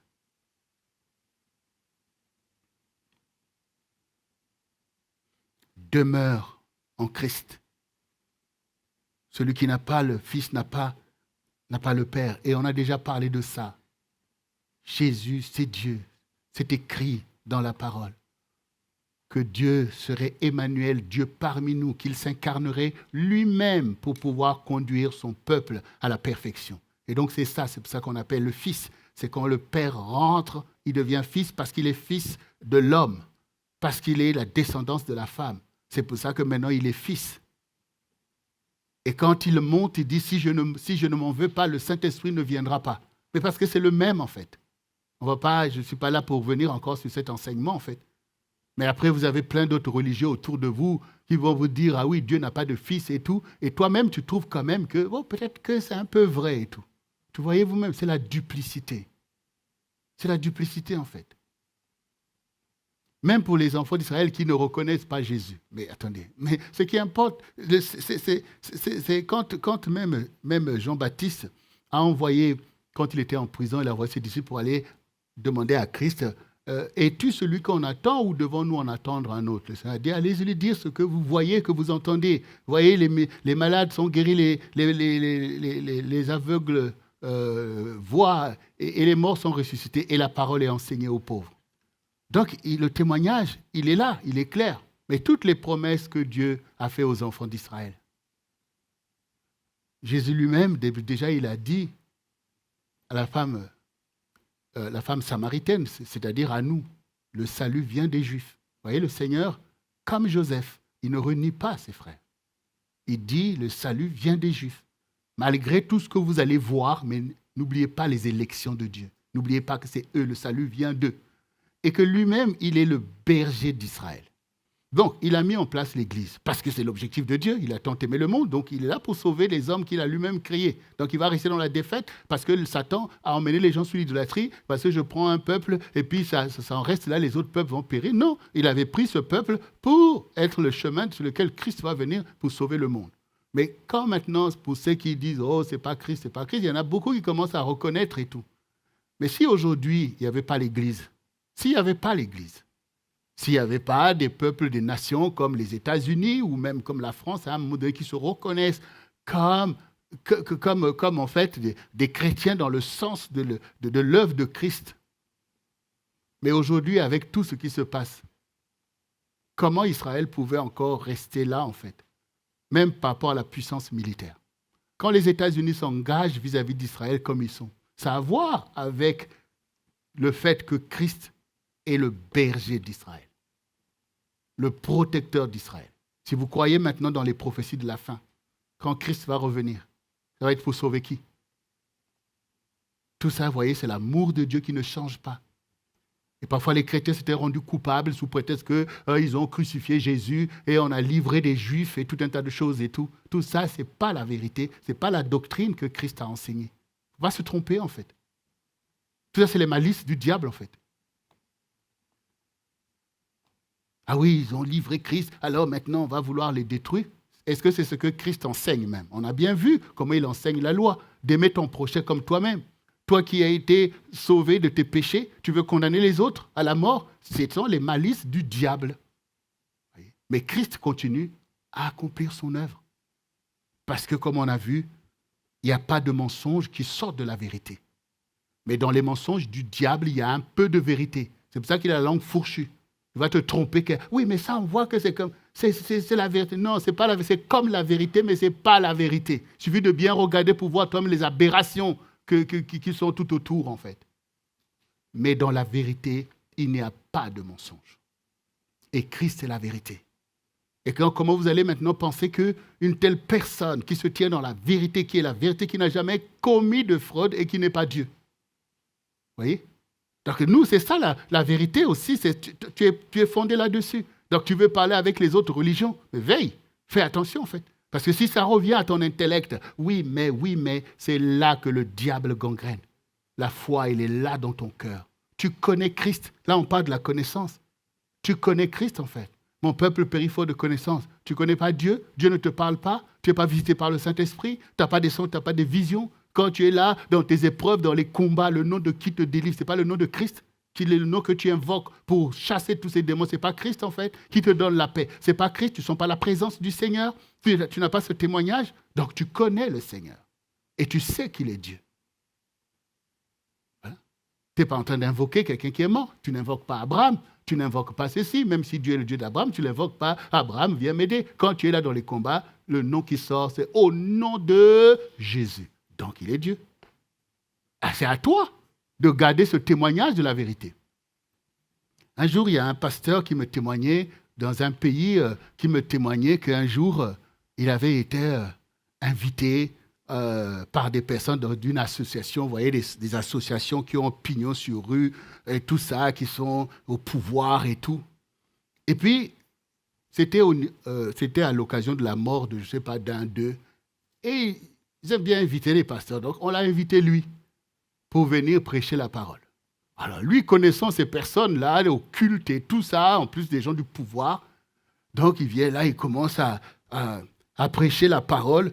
Eux-mêmes, ils sentent que là, il a peur, ou parce qu'il va commencer à dire des paroles un peu... Ils ont dit, hé, prêche-nous la vraie parole. Et les sorciers te disent, prêche-nous la vraie parole. Ça veut dire qu'en eux, ils savent dans quel type de corruption, et quelque part, beaucoup soupirent en fait que le Seigneur va venir nous sortir de toutes ces choses, toutes ces postures et tout. Donc, c'est pour vous dire que même les gens du monde, ils veulent des vrais chrétiens. Mais oui, parce que les gens, ils savent dans quoi ils sont, en fait. C'est bien de se laisser manipuler, mais tu sais, toi-même, les jours passent vers la fin, là. Maintenant, tu dis, hey, prêche-nous la vraie parole. Ouais, les sorciers qui te disent de prêcher la vraie parole. Donc, le gars, mais oui, c'est ça. Notre génération a besoin des vrais chrétiens. Les musulmans ont besoin des vrais chrétiens. Les sorciers ont besoin des vrais chrétiens. De la même manière que, regardez même les insectes. Les insectes, il suffit d'aller dans la forêt, mettez la lumière. Vous serez étonné de voir que les insectes aiment la lumière. Pourtant, on pourrait dire, mais ils ont l'habitude de vivre dans les ténèbres, non? Pourquoi ils accourent vers la lumière? Oui.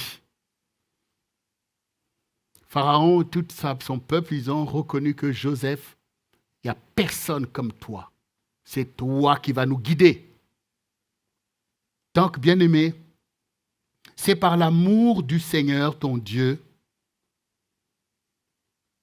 que le monde a besoin de toi. On a besoin de Christ et Christ est en toi. Et que c'est l'amour qui te donne un fondement. Comme le Seigneur dit, je ferai de toi une colonne dans le temple de mon Dieu. L'amour te rend fort et parfait.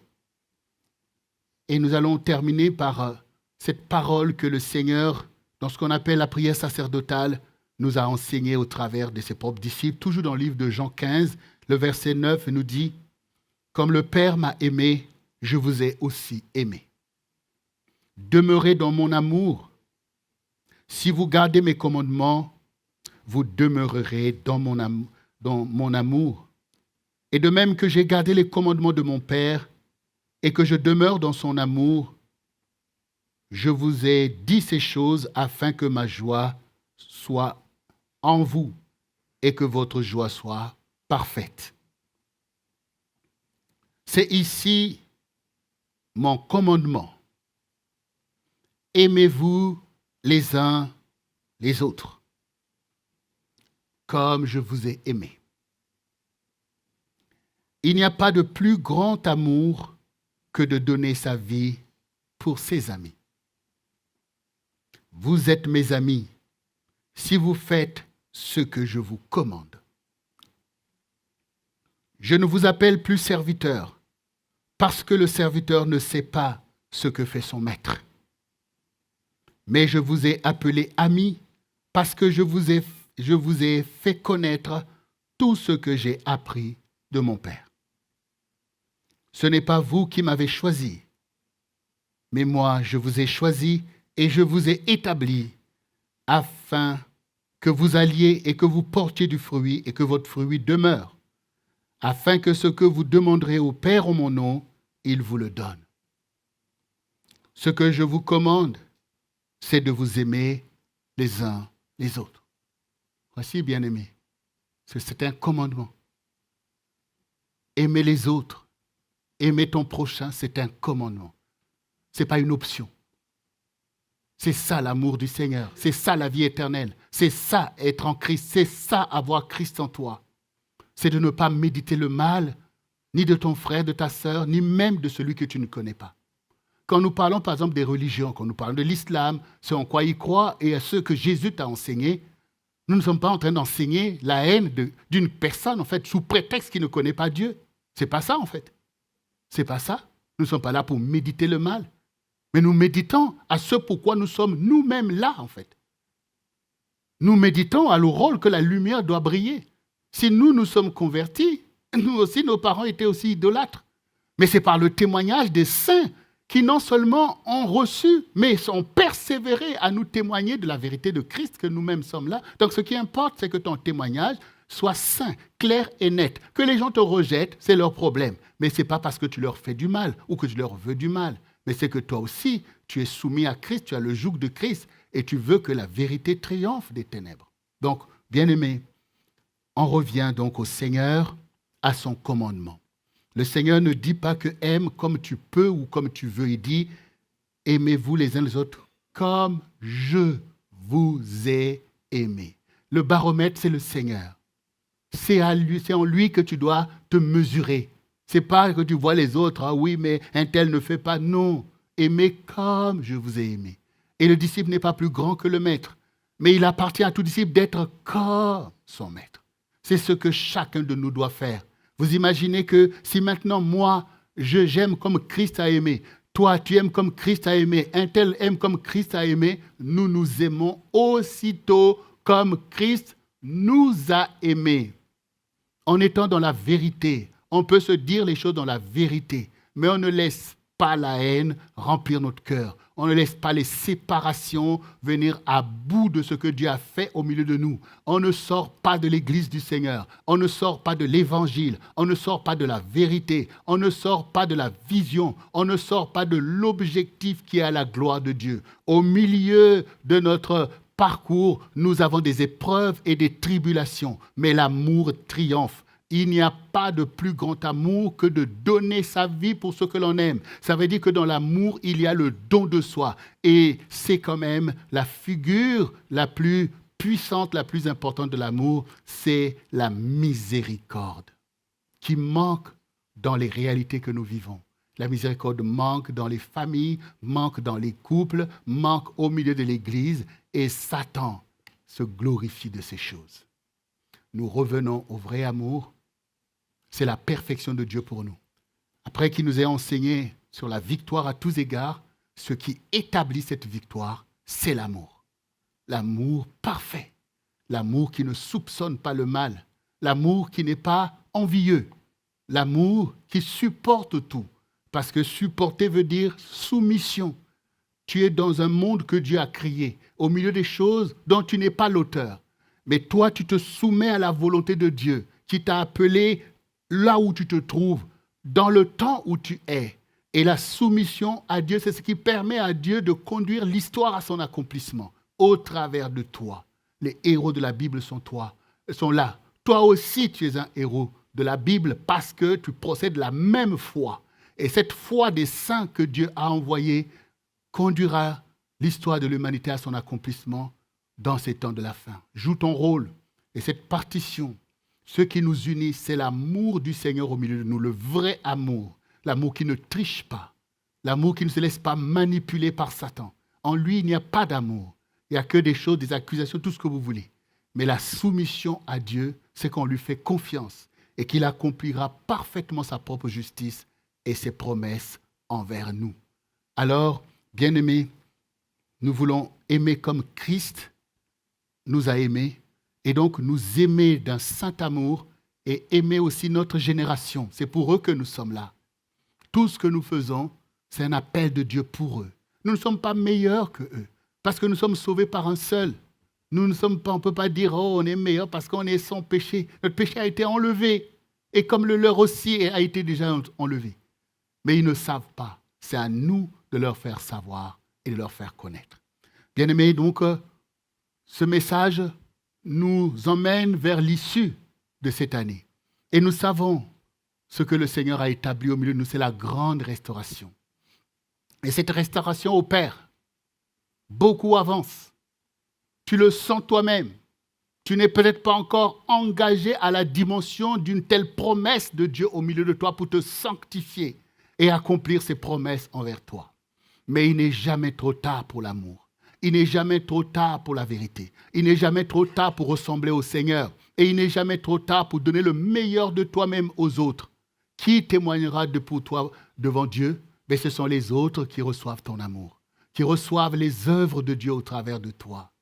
La souffrance des saints est une réalité qui n'a pas à voir avec le péché, mais qui a à voir avec l'amour. En effet, l'amour porte du fruit par sa capacité d'être un don pour les autres. Les gens ne sont pas sauvés tout seuls. Et nous ne sommes pas sauvés sans que Christ ait fait cette œuvre. Eh bien, notre génération aussi va être sauvée parce que nous faisons le travail, parce qu'on est capable de braver les circonstances pour aller apporter le témoignage, chacun selon ses appels, chacun selon ses vocations. Alors, je t'encourage à embrasser pleinement cet enseignement, pleinement recevoir cette exhortation, cet encouragement à l'amour pour qu'au quotidien, tu puisses veiller au commandement de Dieu. Est-ce que mes paroles sont les paroles d'amour? Est-ce que mes actions sont les actions d'amour? Est-ce que mon cœur se tient dans l'amour de Dieu?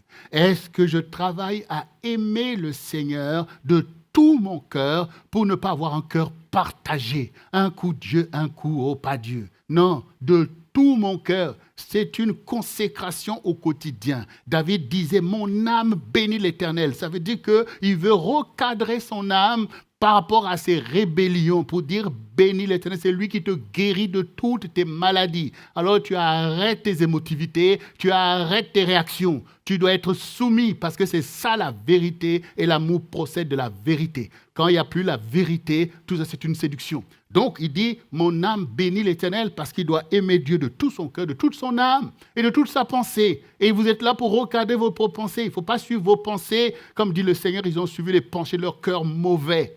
On suit la parole.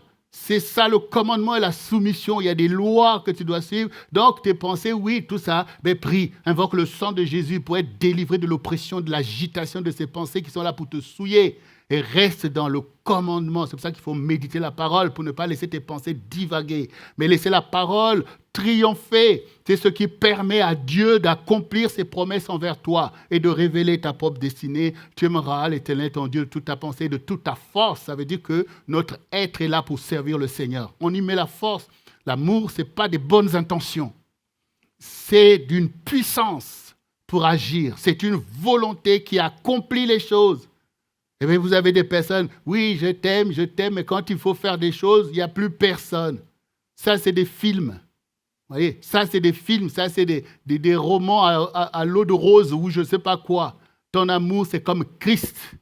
Dieu a tant aimé le monde qu'il a donné. Il n'y a pas de plus grand amour que de donner sa vie pour tes amis. Ben, il y a des gens, les plus forts soutiennent les plus faibles. Il y a plein de gens qui ont besoin de toi. C'est toi qui es fort pour emmener ici, pour vaincre Satan, pour dire on y va, pour payer le prix, pour que tes amis parviennent aussi à la connaissance de la vérité. C'est ça l'amour qui nous a été inculqué par le Seigneur. Et il faut se laisser inculquer.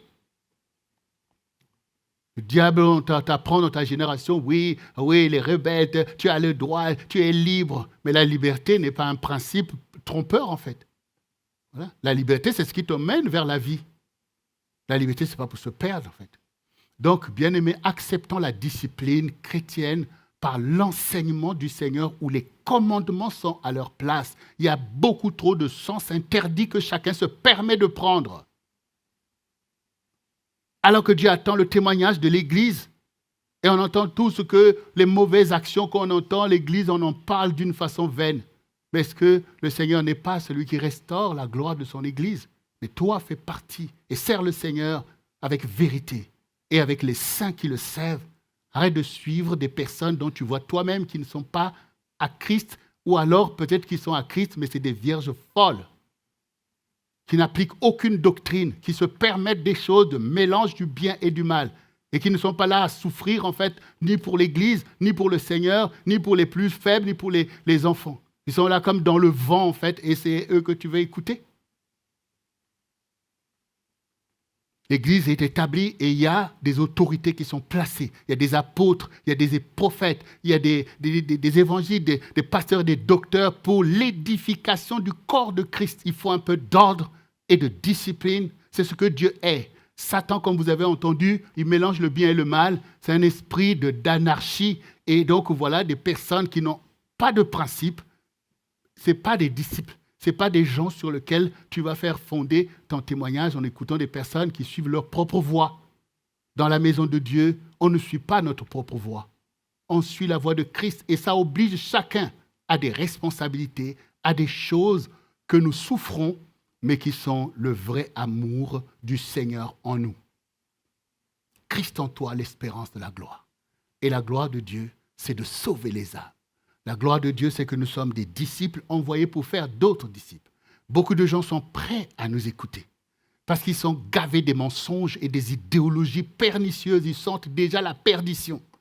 Mais quand ils leur parlent de l'Église d'une façon vaine, ils se disent que tout ça, c'est pas Dieu. Et puis, paf, on te voit, on dit, lui, vraiment, il est différent. Lui, je vois que ce qui est dit de Christ, je le vois. Ça, c'est vraiment un ministère différent. Eh bien, les gens, c'est ça qu'ils cherchent. Donc, l'amour peut tout. L'amour, c'est la gloire de Dieu au milieu de nous. Et cet amour, il faut le porter. Tu es un vase d'honneur. Tu es élu d'avance. C'est toi, le petit Christ, qu'on attend. Et ensemble, nous sommes un sacerdoce royal. Nous sommes un ministère d'avant-garde. Et les nôtres, beaucoup sont encore dehors. Et nous irons les chercher par notre témoignage quotidien. Revenons donc à la parole, à l'amour. Nous allons aimer comme Christ a aimé et nous a aimés. Amen, bien-aimés. Yes, on acclame le Seigneur. Merci Seigneur pour cette semaine de l'amour parfait. Alors, bien-aimés, dans cet amour parfait, nous allons nous mettre debout. Oui, tu vas te lever, cet amour, il va commencer à s'enraciner parce que tu te soumets à cette parole. Mais l'amour est vainqueur, en fait. Dans l'amour, il n'y a pas de culpabilité. Dans l'amour, il n'y a pas non, l'amour, c'est oui et amen. Quand tu dis amen au Seigneur, eh bien cet amour, il est déjà là. David a dit, crée en moi un cœur pur et un esprit bien disposé. Alors répète après moi, bien-aimé. Seigneur Jésus, Roi de gloire, je te loue, je te bénis. Dans ce culte, Seigneur, que je suis venu t'offrir, j'ai reçu un don parfait, le don de l'amour parfait. À partir de maintenant, ce n'est pas l'amour du monde qui agit en moi, mais c'est l'amour parfait. Ton amour en moi, Christ en moi, l'espérance de la gloire. J'ai entendu, aujourd'hui, je me soumets à ton commandement, à tous tes commandements, Seigneur, parce que je suis ton disciple.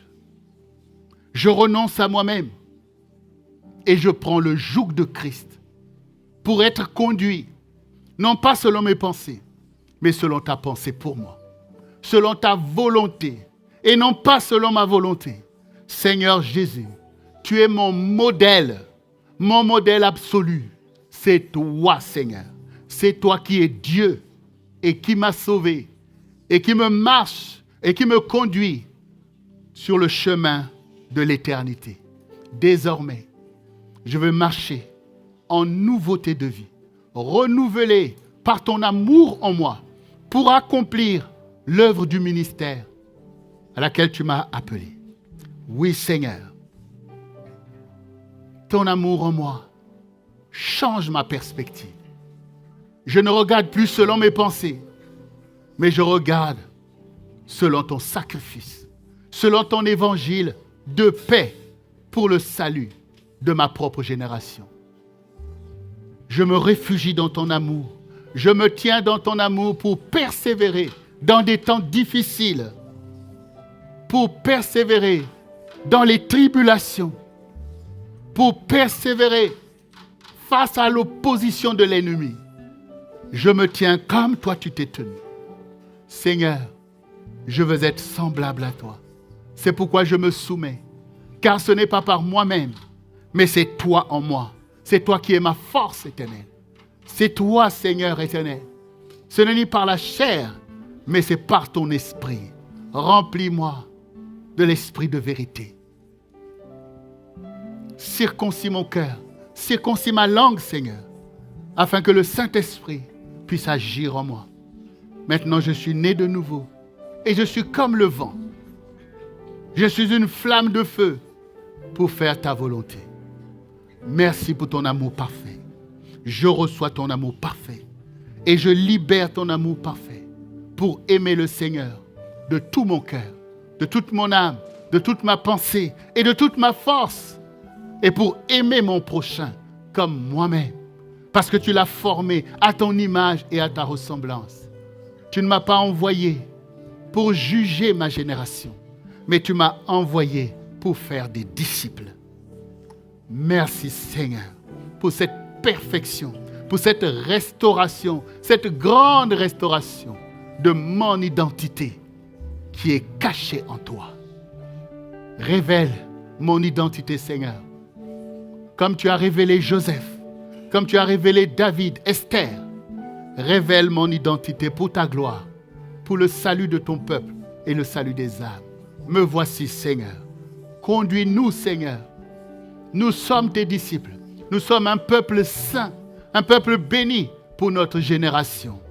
C'est pourquoi je renonce à la malice de Satan. Je renonce à ses œuvres. Je renonce aux liens ancestraux et aux liens de désobéissance qui voulaient encore agir en moi.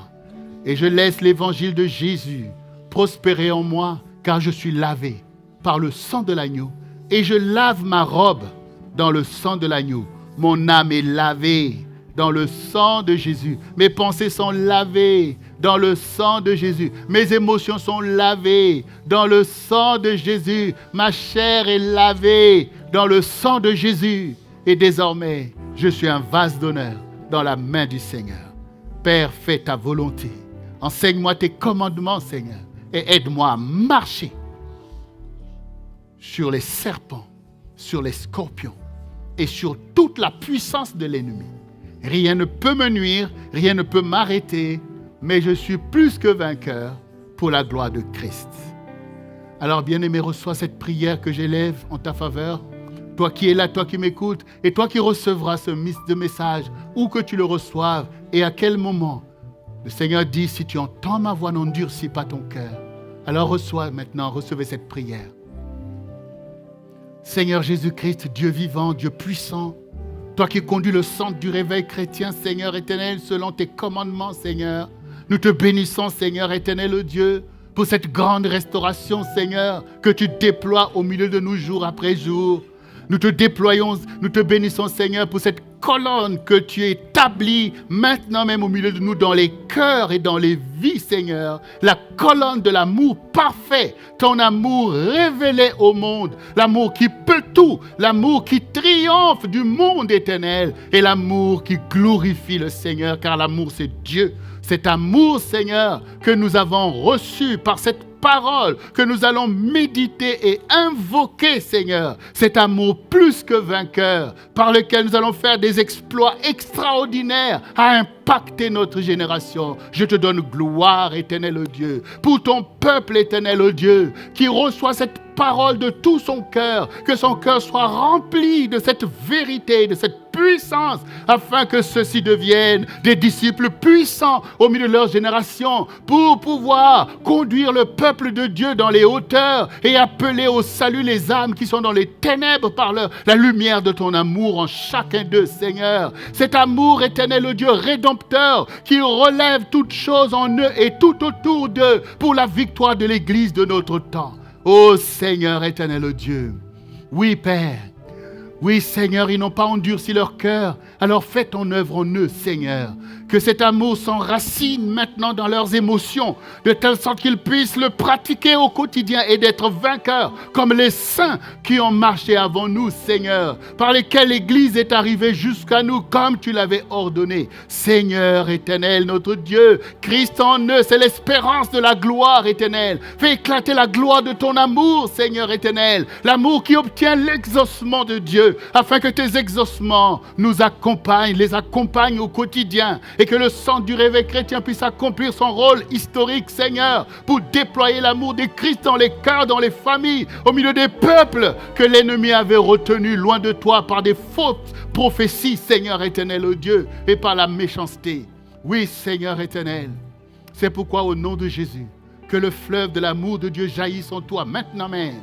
Que le fleuve de l'amour de Dieu jaillisse en toi. Que la compassion divine puisse te saisir maintenant même. Au nom de Jésus-Christ. Que le collier de la vérité puisse oindre tes yeux. Afin que tu puisses voir le monde comme Christ le voit. Que tu puisses voir autour de toi comme Christ le voit maintenant même. Pour pratiquer cet amour rédempteur. Que le Seigneur te rende fort dans la vérité. Qu'il te rende fort dans tes vocations. Qu'il te rende fort pour que tu puisses voir le fruit de l'évangile. Qu'il en soit ainsi maintenant même. Sois réconcilié avec l'amour du Seigneur maintenant même, pour renoncer à tous les mensonges du diable, pour renoncer à toute la malice de l'esprit du monde maintenant même. Car oui, Christ en toi, c'est l'espérance de la gloire. Oui, rentre dans ton alliance avec Christ, que Christ se glorifie au milieu de toi maintenant même, que maintenant la rébellion cesse et que tu portes le joug de l'obéissance à Christ, car le monde a besoin de Christ au travers de toi maintenant même, que tu puisses marcher dans la dispensation du centre du réveil chrétien que Dieu a suscité et envoyé pour secourir cette génération, que Christ marche au milieu de toi pour accomplir tes œuvres. Oui, sois rempli maintenant même de révélation et de connaissance, et tiens-toi debout maintenant même dans cet amour pour marcher sur les serpents, sur les scorpions, sur toute la puissance de l'ennemi, pour envoyer à Satan une fin de non-recevoir par rapport à toutes ces pacotilles des idéologies pernicieuses, afin que la doctrine de Christ puisse se déployer avec puissance pour le salut d'une génération. Sois guéri maintenant même. Sois renouvelé, sois restauré maintenant même dans la vérité. Relève-toi maintenant même et que tu redémarres ta course avec puissance maintenant même. Que la liberté de ton Dieu puisse se déployer au milieu de toi et tout autour de toi, car tu es plus que vainqueur sur toutes les manigances de l'ennemi, sur toutes les réalités. Tu es plus que vainqueur et avec Dieu, tu feras des exploits dès maintenant et dans ton quotidien. Des exploits qui glorifient le Seigneur. Seigneur, des exploits qui sauvent, des exploits qui te bénissent et bénissent le peuple de Dieu, les exploits qui permettent au ministère d'atteindre ses objectifs au milieu des nations, des pays, des royaumes, dès maintenant et juste dans des générations à venir. Rentre à ta place maintenant même. Ta place est à la tête. Ta place est en haut, là où tu dois briller. Christ doit briller en toi. Ta place, oui, ta place, c'est en haut, c'est devant, c'est à la tête. Passe à la tête pour révéler Christ. Passe à la tête pour tirer ta famille vers les hauteurs maintenant même. Passe à la tête pour enchanter l'évangile au milieu du peuple de Dieu. Passe à la tête pour éclairer ta génération à la place de ton élection. Car c'est l'amour de Dieu qui a voulu ces choses pour toi. Souviens-toi de ton alliance avec Dieu. Souviens-toi de la révélation de Christ. Ce qu'il t'a montré que tu es. Et demeure dans ces choses afin que l'ennemi ne vienne plus te piller. Afin que tu ne te laisses plus entraîner par le témoignage des faux frères et des fausses sœurs. Reste à ta place des élus maintenant même pour servir le Seigneur avec ce qui le sert, avec soumission, avec vérité et avec honnêteté. Tu es élu, tu es un sacerdoce royal, tu es une nation sainte et toi aussi le Nicodème qui reconnaît que Christ est Dieu mais qui te laisse encore entraîner par les postures de ta génération. Sors du milieu de ça, brise le joug de la duplicité de Satan et assume ton élection devant Dieu. Dieu en prendra plaisir. Oui, tu es des nôtres parce que la vérité de Dieu est en toi. Viens à ta place au milieu des saints de Dieu et sers le Seigneur selon le temps que Dieu t'a donné. Ce temps que Satan veut piller, c'est le temps pour ton amour d'affirmer son témoignage sur la terre. Ne perds plus du temps dans la pénombre des choses, mais viens pleinement vers la lumière et que le ministère qui est en toi se déploie, car le temps vient où on ne pourra plus travailler. Mais aujourd'hui, sers le Seigneur. Le Seigneur te rassemble, peuple de Dieu. Il te rassemble sans du réveil chrétien. C'est le temps du rassemblement. C'est le temps où le Seigneur te rassemble. Le Seigneur te rassemble, chacun à sa place, comme une armée qui est là pour conquérir les temps pour cette génération. Gloire au Seigneur. Gloire à cet amour qui change tout. Gloire à cet amour qui te bénit, qui libère toutes les richesses de Dieu sur ta vie. Comme le Seigneur l'a dit, demeurez dans mon amour afin que tout ce que vous demanderez au Père, qu'il vous le donne. Qu'il en soit ainsi pour toi, pour ta maison. Qu'il en soit ainsi pour le sang du réveil chrétien et pour l'Église véritable du Seigneur Jésus au milieu de cette génération. Afin que cette génération soit sauvée par le zèle de Christ au milieu de ses disciples que nous sommes. Et il en est ainsi maintenant même, Satan sous nos pieds. Comme dit le Seigneur, le Dieu de paix écrasera Satan sous vos pieds. Et il en est ainsi maintenant même. Et que le peuple de Dieu vive, que les âmes vivent au nom de Jésus. Que les saints de Dieu disent avec moi, Amen. On acclame le Seigneur notre Dieu. Merci Jésus.